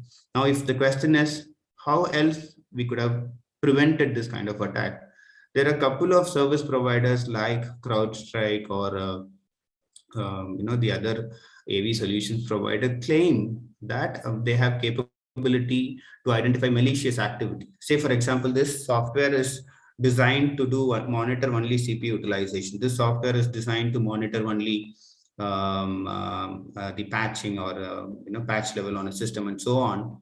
But suddenly they find that this software is updating the registry keys, or they're finding that this software is running codes to encrypt. These are called malicious. It just in general, they were not designed to do it, but they are seeing some anomalies on how the software is behaving. This is based on their AI/ML capability and so on. They try to understand the system as a whole and then see if there is any deviation, and then they alert us, right? So this is one another way that could have potentially been alerted for few customers if they were leveraging one of these solutions. And if not, maybe they would have undergone they would have had an impact, right? So how in a nutshell, how it could have been provided, being one is being current, and then the other one is obviously malicious activities identified by one of the security tools out there. And I think there was another question in the last session, what kind of impact this could create, So the previous one we saw about an attacker by attacking one vulnerability was able to take control of close to 800 to 1,500 company servers. So this is another major attack that happened on Colonial Pipelines. If you see this is a pipeline that was carrying the fuel for around 14 states, and it was servicing around 7 airports. So as soon as they found that the attacker is inside the system, as a precautionary step, they were not into their OT, but as a precautionary step, they had to shut down their servers, and that had a major impact on the fuel transition across the states and the airports and so on. So how this has happened is, sometime in the past, there was a data breach that happened on this particular organization, and somehow the attacker had access to one of the passwords for their VPN, right? and they leverage that passwords to re-enter the system and then take control of the system, right? This is not fully clear on how they got the access, but that is how, meaning I think on a high level, it was assumed, or it was taken into consideration that there could have been a past data breach that they gained access to some of the passwords. So how we could have avoided this? Maybe this kind of critical systems, if multi-factor authentication was enabled, despite the user was reusing the same password that was out there in the dark web, they could have potentially avoided such attacks. So whatever attacks we are talking about, sometimes it is the basic security hygiene, following those basic security hygiene, keeping your software current, adhering to some of the recommendations for your authentication and so on, could largely avoid such attacks, or avoid these organizations from getting impacted for these type of attacks.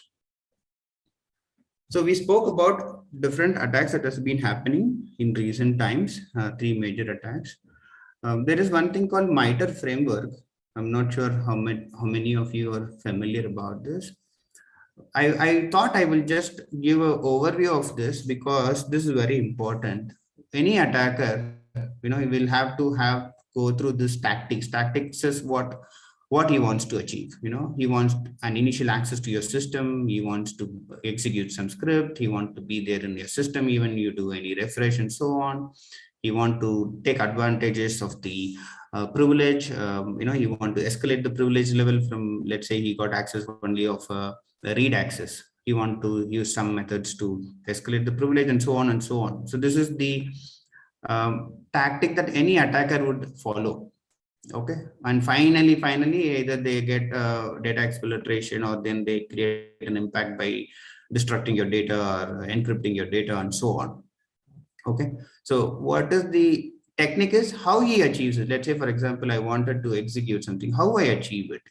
I wanted to do a privilege escalation. These are different techniques the attacker can use to get into your system. Okay, so this is already there. Okay, so let's see an example quickly. Let me know if you can see my browser. Do you see my browser? Yes, sir, it is visible. Okay. Now we are in the MITRE Attack Navigator framework. So attackers normally will have their group name. They will not reveal their own identity, right? So they may have some group name like whatever they wanted to call themselves. So let's take an example of a thread group called Dragon OK. Like you read an article in news which says Dragonfly thread group attacked an organization, let's say X. So you come to this MITRE Attack Navigator. You can search by techniques, you can search by thread group, you can search by software the attacker used, and identify which all stuffs they used, right? Let's see, for example, Dragonfly. I select this Dragonfly, and then I go to the I've given the link on video to see how you can do this yourself. But on a high level, what I wanted to say is this attacker, to get into your system and then to create an impact, he might have used one of these highlighted techniques, just the highlighted techniques. So why? So how does it help? Meaning, how does it help? Where you have to know whether when this particular technique is used, is your security tools designed to alert, right? Can your security tool alert when this technique is used? Can your security tool alert when this technique is used? Or if there are any gaps, right? Or you will also understand overall about an attacker pattern, what all different steps he uses to get to that level. You can go right click and then say view techniques. And then this will give more details about the techniques. And then, let's say, for example, this particular technique, command and scripting interpreter. So which all attacker groups use these techniques and how you can detect it. Let's say, for example, here, they also mentioned how you can detect when these techniques happened on your machine, right? So I have given a link to this particular YouTube You can go through it. It will, and then just try to explore for different attacker groups, what techniques they use, and then try to understand which technique, and then how you can detect those techniques. If, let's say, for example, someone is trying to change a registry key value in your system, you could go and see a registry key changes technique here, and then see how you could detect if that happens in your system, and then probably write a small script to send an alert, right? It all starts with that kind of basics. Okay, now we saw about 3 different types of attacks, what the attacker group uses, and then how you could see the techniques they use for different groups. MITRE attack it's an ocean on its own to learn. Understanding how to leverage this when an incident happened, or understanding this when you wanted to do some kind of threat analytics to see how an attacker behaved and so on, this is the place to go for. This would help you folks. Now we'll talk about the security roles and responsibilities of different teams, and how you can get to whatever teams you wanted to, right? So I'm going to again keep it high level. There are multiple teams within the security, but from a beginner's perspective, if these are the things that you wanted to know. One is security operations. So we are talking about alerts or attacks in different areas, meaning in the different tools and solutions are being used to alert. So all these tool alerts that are generated from the different tools is actually monitored by the security operations team. So they will know what is false positive, what is a genuine alert, which one we need to act on, and then take it from there. I think many of the leaders who spoke previously covered some of the aspects of what a security operations team does it. So that team is predominantly watching out for all the malicious activities, and then taking actions, and then trying to automate some of the stuffs, because it is going to be very tedious if you're going to sit and monitor all the events, right? So that's the role of the security operations team. Security architecture and application security. Let's say, for example, you're more interested in building different architectures for different products and solutions, then security architecture is something that you should look out for, where you will be telling how to design a secured system, what encryptions you should use, should you use more than one service or not for the availability, how the data should be communicating, within the organization or outside the organization, what backup strategy you folks should be using, and so on. Application security is, let's say you're more a developer person, I'm not into architecture, I'm not into infrastructure, I like to do Java, I like to do .NET kind of folks. Then there are certain things that you need to understand from a security perspective, which is like OWASP top 10. I've given the links in the next slide. DevSecOps, these are very niche market for DevSecOps recently, because everybody want to build the product secured from the day one. I've given the links in the next slide. We'll talk slightly on that. Infrastructure and endpoint security, obviously you should know about the OS basics, network basics, and so on, and then the different security tools like CrowdStrike or Defender. There are multiple vendors today who provide security solutions. You should try and understand how the tools works, and then how the logs from different infrastructures are getting correlated and monitored, and so on. Red team penetration testing team. I think there was a question how to become a bug bounty hunter. What is the penetration testing, red team, and so on. The idea of the red team and penetration testing team is, why wait for someone else to break a system?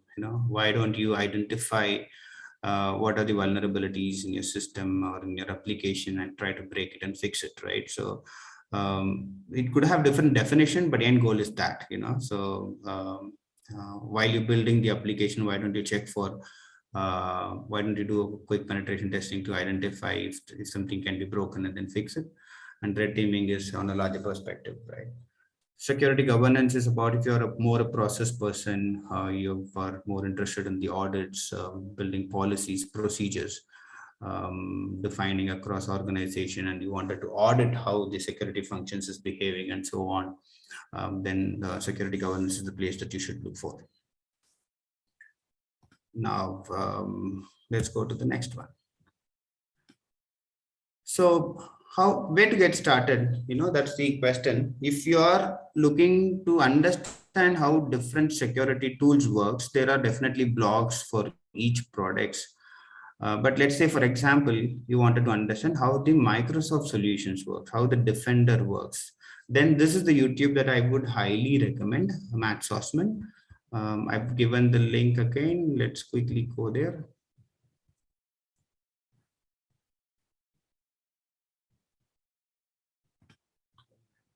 Okay, so Matt Sossman.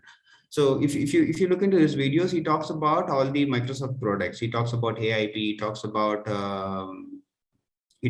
the Defender solution. He talks about various different Microsoft products, right? He talks about the security operations also, but again, it's predominantly about Microsoft. So if you're interested to know about at least one security solution and you don't know where to look at it, and if Microsoft is what you wanted to check out, then this is the link that you should look for. And the next one that you should look for is, let's say, for example, incident response, threat hunting, malware analysis. Okay, so this guy, Blackpool, I've been following him. He's very good. If you are very much interested to know about threat hunting, what an incident response people does, how to use the MITRE ATT&CK framework, and so on. This particular channel is very interesting. You should certainly look out for his videos. He have a very clear videos on different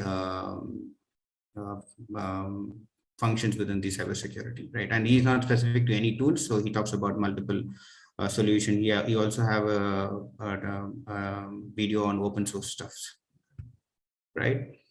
Developer, that, like I said, if you're a developer and you still wanted to get into security or understand security, then OWASP Top 10 is the must read for you folks. And then you also need to understand what's DevSecOps. This is very, very niche in the recent days. Many of organizations started already bring in security in the early stage of their development pipeline. So DevSecOps is more about building a product secured, right? So that is very important thing that you need to understand. So again, I put a link. You can go through it, try to understand what is DevSecOps, what are the different tools that is required from a DevSecOps perspective, and then take it from there. Bug bounty, there was a question, where do I start, right? So there are multiple free training from Portswigger, TryHackMe, and then someone asked, where can I do the bug bounty and all? There are HackerOne and Bugcrowd. These are the platforms where you can go register yourself, and then you can see what is the scope that is given by any company. And then once you have a good understanding of how to exploit a system, how to do the bug bounties, how to penetrate into a system, probably you can go into those live systems and then try to break it. You will also have visibility to some of the other security analysts, how they did it, and what they did it in those platforms to get the bug bounties and so on. Portswigger, again, this is very good. I'm not sure how many of you have tried to log in to Portswigger. This is this company wants the Burp Suite actually. So Burp Suite is used to to analyze your web traffic and then make changes and stuff like that. It is predominantly used for your penetration testings. So this website have a very, very good academy section. So if you go to this academy section, you just have to register yourself, download the Burp Suite free version, and then start working on these labs. They have given very clearly what is the type of attack or what is the vulnerability, and also they have given you an answer. So there is a video, you go through the video, try to break it yourself. If you cannot break it, they also have given a solution, and there are multiple levels within this. This is a great start, and this is all free, right? So if you want to be a bug bounty hunter, whatever, and you don't know where to start, this is your place to start. And TryHackMe, I've not tried TryHackMe, but I've seen multiple people recommending TryHackMe. So just go give it a try there. Once you have these two, I'm pretty sure. And then if you get into this platform and start reading on some of the other analyst reports, I'm pretty sure you can get started there. Trend Micro. See, this link is basically, let's say, for example, there are multiple vendor after an attack happens, or before, or they share how the attack has happened and how the penetration actually happened, how you could have prevented, and so on. So if you want to know about such ransomware or different groups, you could go and search for one of the security solution and put the attack name, because whenever an attack happens, they will share their understanding of what happened and how their tool could have protected, and so on, right? So that is a good way or a good spot to understand the overall flow of the attack in depth, technically, not just a high level, the attacker entered into a system and hacked, but they will also talk about what software was run, what registry keys were modified, what macro was executed, in depth details. So whenever an attack happens, you just search for CrowdStrike and then the attacker name, and then you should be able to get more details. Trend Micro, the attacker name, and so on. Then they do provide a lot of details there. And audit, this is one link that you can check to get started with audit. You basically need to understand different audit frameworks and stuff. If that's of your interest, get started here. And then I have also given my LinkedIn ID. So if you want me to specifically connect to one of my friend who's into audit, I can certainly do it if you're interested in that space, and he can give you some inputs on how do you get started there. Cloud has become unavoidable, irrespective of whether you're going to get into cybersecurity, whether you're going to get into some other solutions, AI, ML, whatever. You're into IT, you're doing CSE, you should know cloud, right? So I put some of the certification details for cloud fundamentals for different vendors here. The first one is fundamentals, and if you're more into security, then you have the second one listed here. And if you're a developer, then I have put the third corresponding exams here. Like Vijay said in the previous call, certification does not matter, but if you are actually interested and if you're gaining knowledge in preparing for the certification, that's the best thing that you could do. Right? If you're looking for a structured way of learning, then just take the syllabus of this exams. Get a Udemy course or a YouTube material, just go through it and then learn. Whether giving certification or not, that's secondary, but the learning is more important. How to get started? There are a few other links from the LinkedIn contacts that I put in here, so please do go through it. In a nutshell, just to wrap it up, there are a lot of free contents out there which is highly underrated, or we are not leveraging it to the best. So please use those free contents. Some of the links I've already shared in the previous things. Continue to build your skills. That's the way forward. And then keep interacting with experts and mentors in the space that you wanted to get into.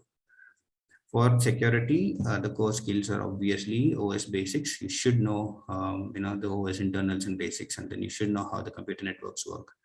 You should understand the web application and how it works. Cloud fundamental has become, irrespective of which domain you're going to get into, cloud is going to stay there. So I started recommending cloud fundamentals for most of the folks. And if you're into scripting, if you're interested in the development, one of the scripting language before you pass out of your college is the very, very good expertise to have or build upon. With this, I will wrap it up, and I'm open for questions.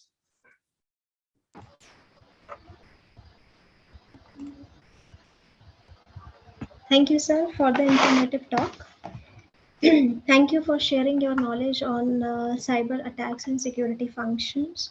And I'm sure that the participants would be helpful found these sessions helpful. So we have received a few questions through the Google form that we had shared earlier with our students. So the first question is, how cybersecurity is affecting Indian economy? See, yes. Yeah, not just the economy. From an organization, let's say an individual organization, let's say a private sector, okay. A major attack could also get you into a bankruptcy, right?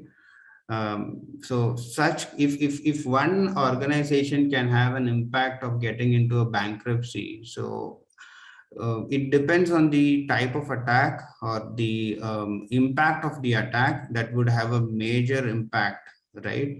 The Kaseya example that we saw, one vulnerability, they were able to take control of close to 500 to 800 organizations servers.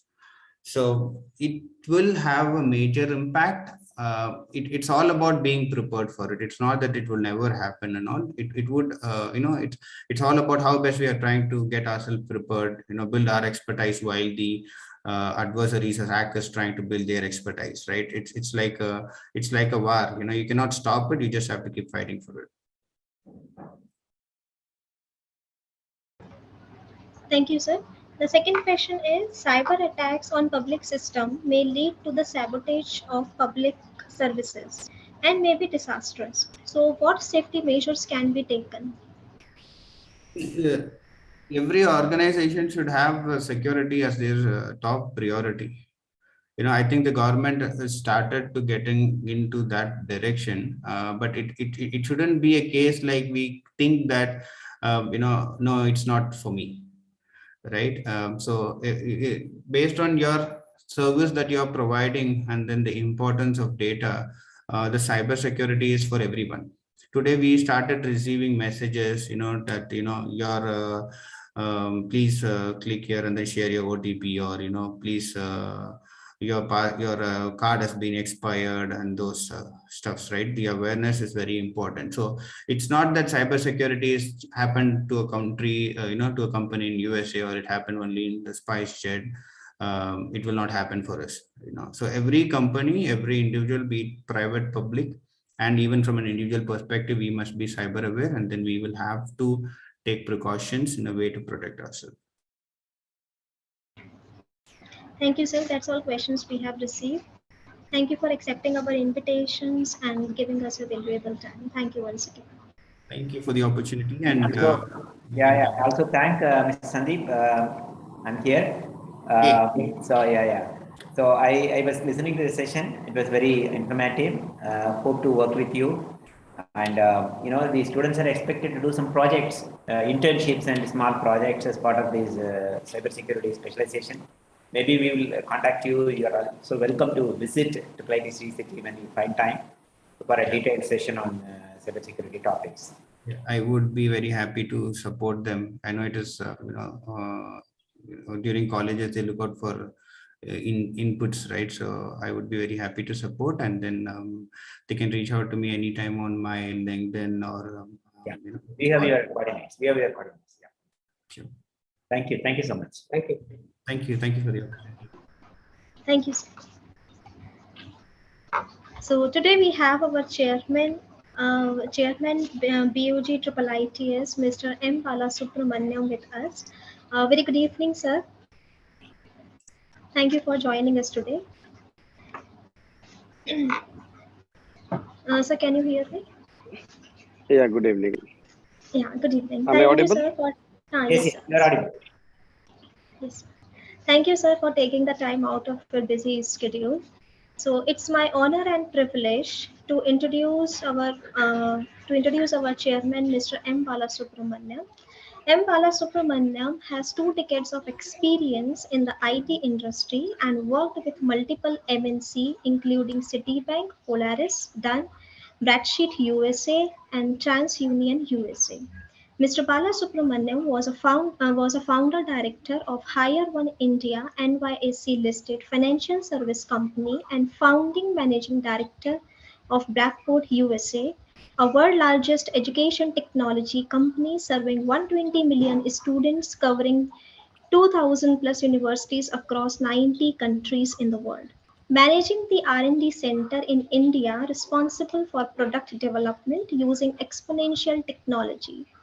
Mr. M. Balasubramaniam was instrumental in building the CIBIL, Indian Credit Bureau, and the Credit Bureau of Sri Lanka, Egypt, UAE, Dubai. He was instrumental in building the captive economy ecosystem, MNC companies in the state of Tamil Nadu. Presently, Mr. Bala is founder and CEO CEO of Strata Infinity, a global consulting firm headquartered in USA and having its offices in London, UK, Chennai, India. Mr. Bala is also a general partner and chief digital officer Pontac UK. Mr. Bala is a board advisor to some of the ITES startup companies, including ChangePoint Technologies, Addiction Brand Labs, Think Infinity, Ubiquity, and Mr. Bala is a chairman of NASSCOM GCC Council and member of GCC National Council from 2017 and 2019. Mr. Bala served as a vice chairman of NASSCOM GCC Council for Tamil Nadu and Kerala between 2015 and 2017. Actually, I would like to inform you participants that Mr. Bala is joining us from US and he has rescheduled some of the meetings to join us today. He is an expert in cybersecurity and he is the member of CyCold, Cyber Coordination Center, Government of India. Thank you, sir, for joining us today. We are lucky to have you today in this workshop. Thank you.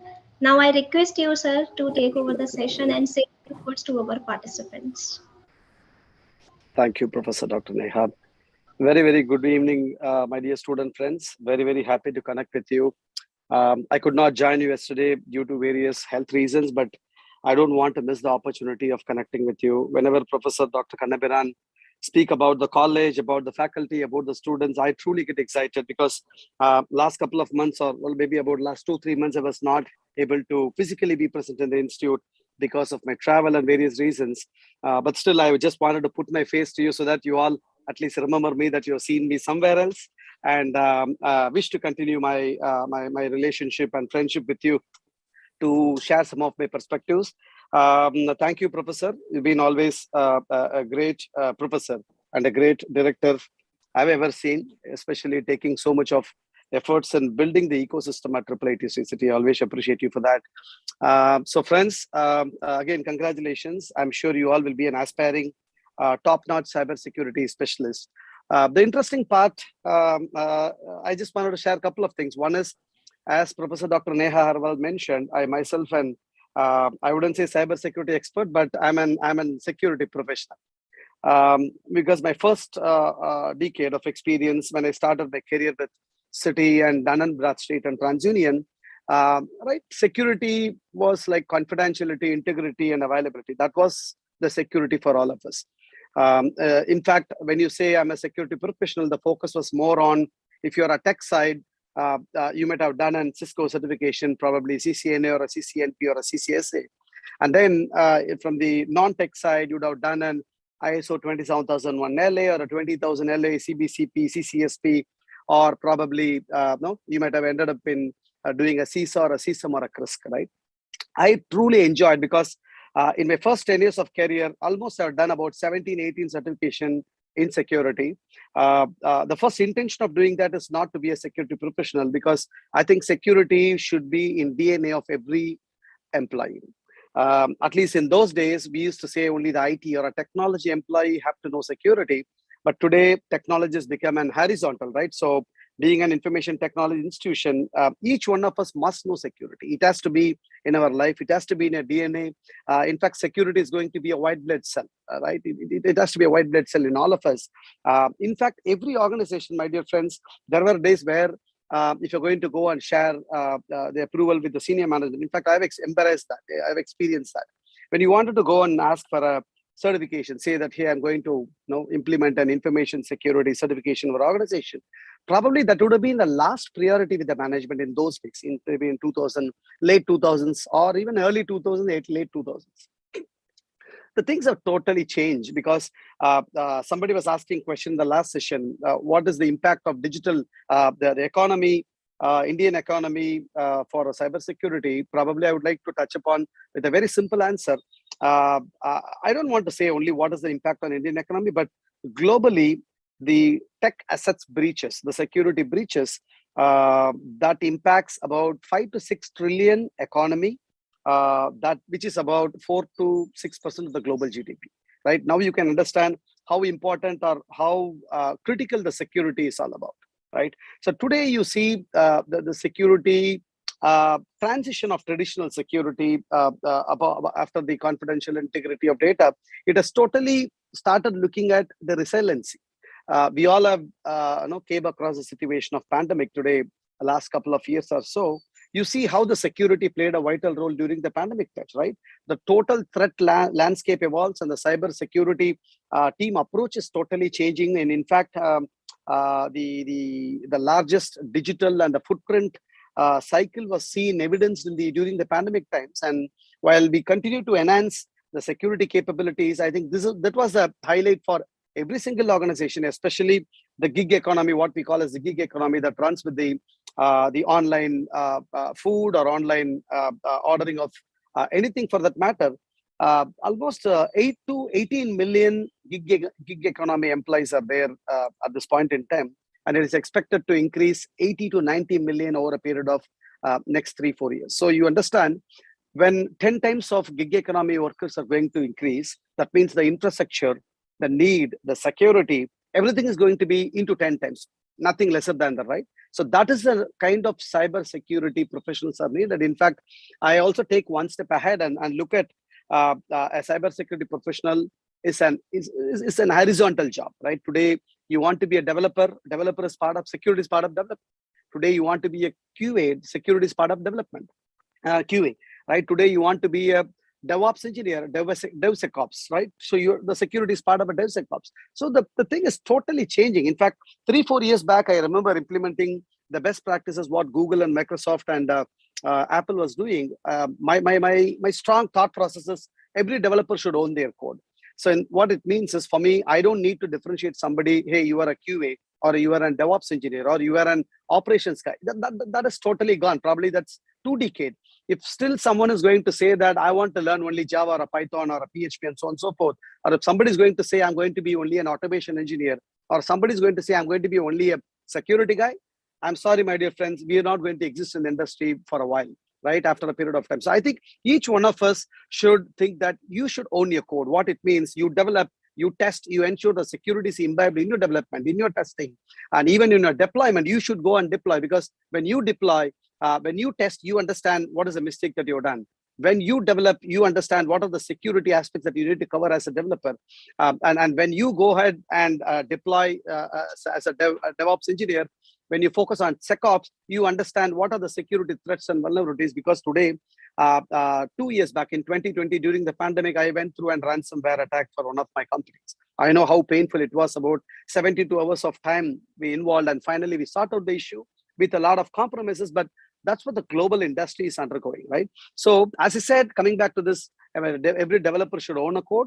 I think, having said that, the cybersecurity is again an horizontal expectation from the industry. Today, if you look at software development lifecycle, security is an integral part of the SDLC, right? Today, you can't separate security as a service, security as a separate department. As a broader team today, we are millions of employees, working at the kitchen tables today at their home offices. Billions of consumers are purchasing goods on their phones anywhere and everywhere from the world. Basically, the zero trust mindset, the zero trust mindset and the architecture with identity and access management. These are the key priorities that every project manager or every product director, every business is expecting security to be the priority. Today, you look at getting into a proposal. For example, if any organization for that matter get into acquiring a business or discussing with a customer, today security is one of the top 5 priorities. Probably 10 years back, my dear friends, it was one of the top 20 priorities, and it slowly changed. Today, security is a boardroom agenda. When I say boardroom agenda, you all should understand the board of directors. Only key responsibility or expectation of a board of directors is what? Increase the stakeholder value, right? Build the business, multifold the revenue, increase the stakeholder value, right? That board members, that stakeholders, that revenue who are expecting revenues from the organization with having business, their expectations today is security.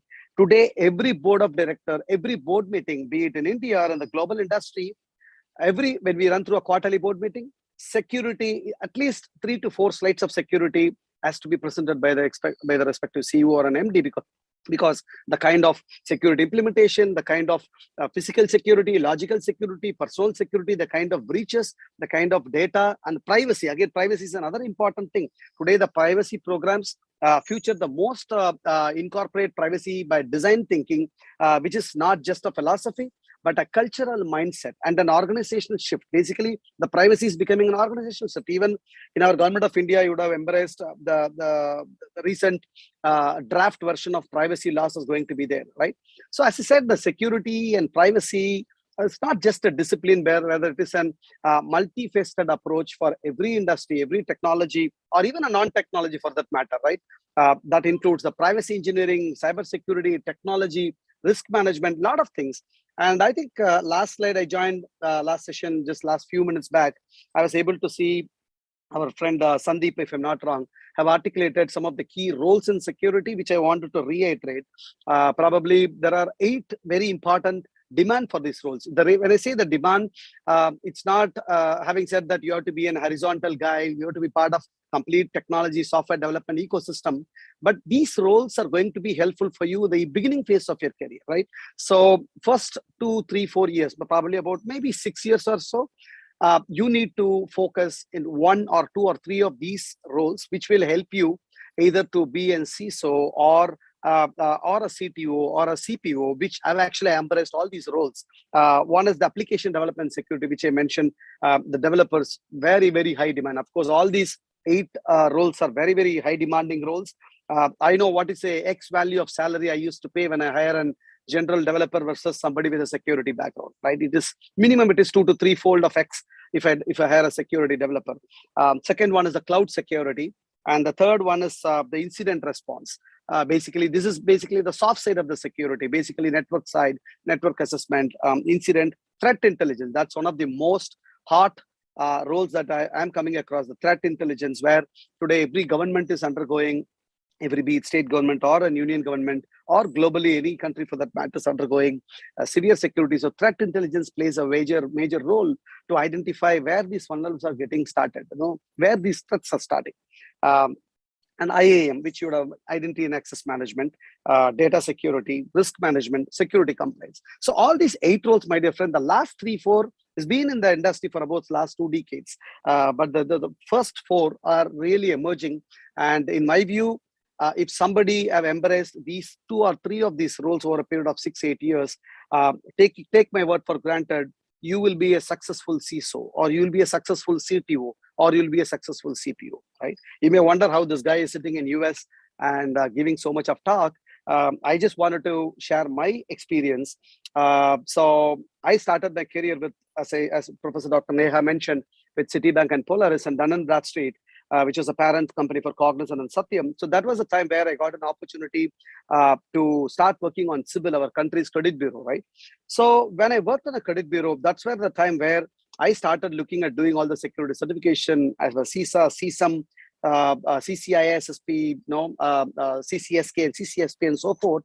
But over a period of time, I became a CISO for a TransUnion, which is the America's Credit Bureau. I was the Chief Information Security Officer of TransUnion, and then I became the CISO of CIBIL. So here is a big transformation. Today, being a technology guy, being an information security guy, being a data security guy, who have become a CISO with 10 years of experience. At the 12th year, I became a CEO of a multinational company in US called HireOne. So today you see the fundamental shift and security guy moving as a CEO of an US organization and continue to manage the role of CEO in many multinational companies. That's the power of security, because in security, you learn ethics, you learn compliance, you understand what is HR security, you understand the logical security, you understand the physical security, you understand the cyber attacks, you understand how important data is, you understand privacy. I think security, again, it is not just a boardroom agenda, it is a DNA, right? Today, you will have an opportunity to play multiple roles in your organization. At least you will have the opportunity to get to know multiple functions of your company if you work with the security. Because when you work for an audit or a security compliance, you go and talk to all the stakeholders, right? So the kind of the exposure that you get as a security people is phenomenal. I think last two and a half days, you would have a lot of good speakers were there. Vinayak Godse is my very good friend, and our Shastri, who is Krishna Shastri, very, very senior security professional, my very good friend. I think I was able to see a lot of great speakers. I think the intention of the IIT the board and the management is not to force you to do security. Rather, we wanted to share our perspectives, how the security can be extremely focused by you, and it can take you to the highest level in the industry over a period of time. I think with this short word, I don't want to take much of your time. I think you need to go for your snacks and enjoy your evening. And even I need to go for meetings in the at New York. So I need to drive down for an hour or so. So thank you so much for taking time to hear me. Thanks, Professor, for inviting me for this session, and wishing all the very best. I'll be happy to take up any questions at any point in time when I visit the institute over a period of next 3-4 weeks. I'll be visiting the institute. If you're available, I'll meet you. Otherwise, in the next meeting, we'll meet you. Always try to stay in touch with me over a LinkedIn or any other way. Thank you so much. Jai Hind. Thank you, Chairman. Thank you, Chairman, for sparing your time. And it is nice that the person with the domain experience be our chairman, and we need to promote this. And we are one of the first institutes to introduce the specialization in cybersecurity, and we really want to promote. And we also have got very good faculty members in the cybersecurity domain. So this workshop, I'm sure, will help the students to understand the opportunities and building a career in cybersecurity domain. Probably we'll give them some more inputs, specific tasks, and all that, so that they'll be able to pursue this. Thank you so much for participating. One thing, Professor. In fact, last 2 weeks back, I was in Delhi. I met our Honorable Education Minister and our Education Secretary. So I specifically mentioned the quality of faculty members we have in our institute. It's best in the country. It's best among all the IITs and IIITs. And I did specifically mention about your point of having the best faculty in our institute. So I just wanted to reiterate that. No, you're right. Actually, you know what? The other institutes are wondering how we are able to really attract and retain good faculty members. Everybody is wondering. IIIT system is wondering. Okay, thank you so much, Nikhil. You want to close? Yeah, so thank you very much, Chairman sir, and we are glad you got some time to join us here today. And like students always get motivated once you speak, like in AI1 workshop where you were there. So we were expecting that you will join us sometime during this workshop. And thank you very much for that. We are glad. And, okay, so just I will put vote of thanks, and then probably we will stop the session. So it's my privilege to propose a vote of thanks on this occasion, and please allow me to take this opportunity to thank all those who helped me directly or indirectly to coordinate this workshop. First, on behalf of IIIT City, I express my sincere gratitude to the speakers, Mr. Sandeep Gunaswamy, Mr. Krishna Sastry, Mr. Vinayak Godse, Mr. Merin Cherian, and Dr. Sachin Lodha, and Mr. Vijay Kumar Verma for sharing their opinions and insights on the different opportunities for students in the cybersecurity domain, the skills required to grow in the domain, and how to acquire those skills while the students are in college. And I thank Director of IIT City, Professor Ganesh Kanabiran, for providing me this opportunity to coordinate the workshop, and for his continuous support throughout the different phases of organizing this workshop. He was always there to guide me through. And I would also like to thank DOE Chairman, as I said, IIT City, Mr. V. Balasubramanian, for taking some time out of your busy schedule and joining the event. Thank you very much, sir. I would like to thank Dr. Balaji Raman for helping me out with handling the Zoom meetings effectively. He was kind enough to give time for the rehearsals despite his busy schedule. Then I would like to thank my colleagues, Dr. Neha and Dr. Amit, who kindly agreed to host the workshop despite requesting them at such a short notice. I really appreciate their efforts and help. I would also like to thank my colleagues, Dr. Piyush and Dr. Arun, for their valuable suggestions, which helped me to conduct the workshop smoothly. They were always there for me whenever I went and asked for things. They were happy to help me out. I would also like to thank our Assistant Dean, Dr. DB, and also Dr. Priyanka to adjust the timetable due to which UG students could also attend the workshop. I would like to thank Mr. Krishnamurthy and other staff members of IIT City as well, who coordinated the publishing of the workshop details on the institute website. And I would also like to thank all faculty members at IIIT City to share the workshop details, even their connections, and for giving me valuable time to attend this workshop. Last but not the least, I would like to give thank you to the students and research scholars of IIIT City for attending the workshop. I believe a lot of your doubts regarding the opportunities and career paths in the cybersecurity domain got cleared after attending the talks from the eminent speakers. And one more thing I would like to say to students, especially UG1 students, you guys have a lot of time and utilize it well by gaining knowledge on how internet works, what are the different technologies, how you can even break things over internet, and subsequently how to defend them from the attacks. And I can assure you, once you start giving time to all these things, you will be very much interested in them. And also, we are going to have a workshop on data science soon. So I hope to see you all there. You will be hearing talks from industry experts working in the data science domain. And without taking any more time, I wind up the session by saying that we get back to the new normal very soon. And I will also take this opportunity to thank our COVID warriors who are leading efforts to contain the virus that has affected millions. And I pray for our safety. And thank you all. Thank you once again. And please raise as we go for our national anthem. Thank you so much. Namaste.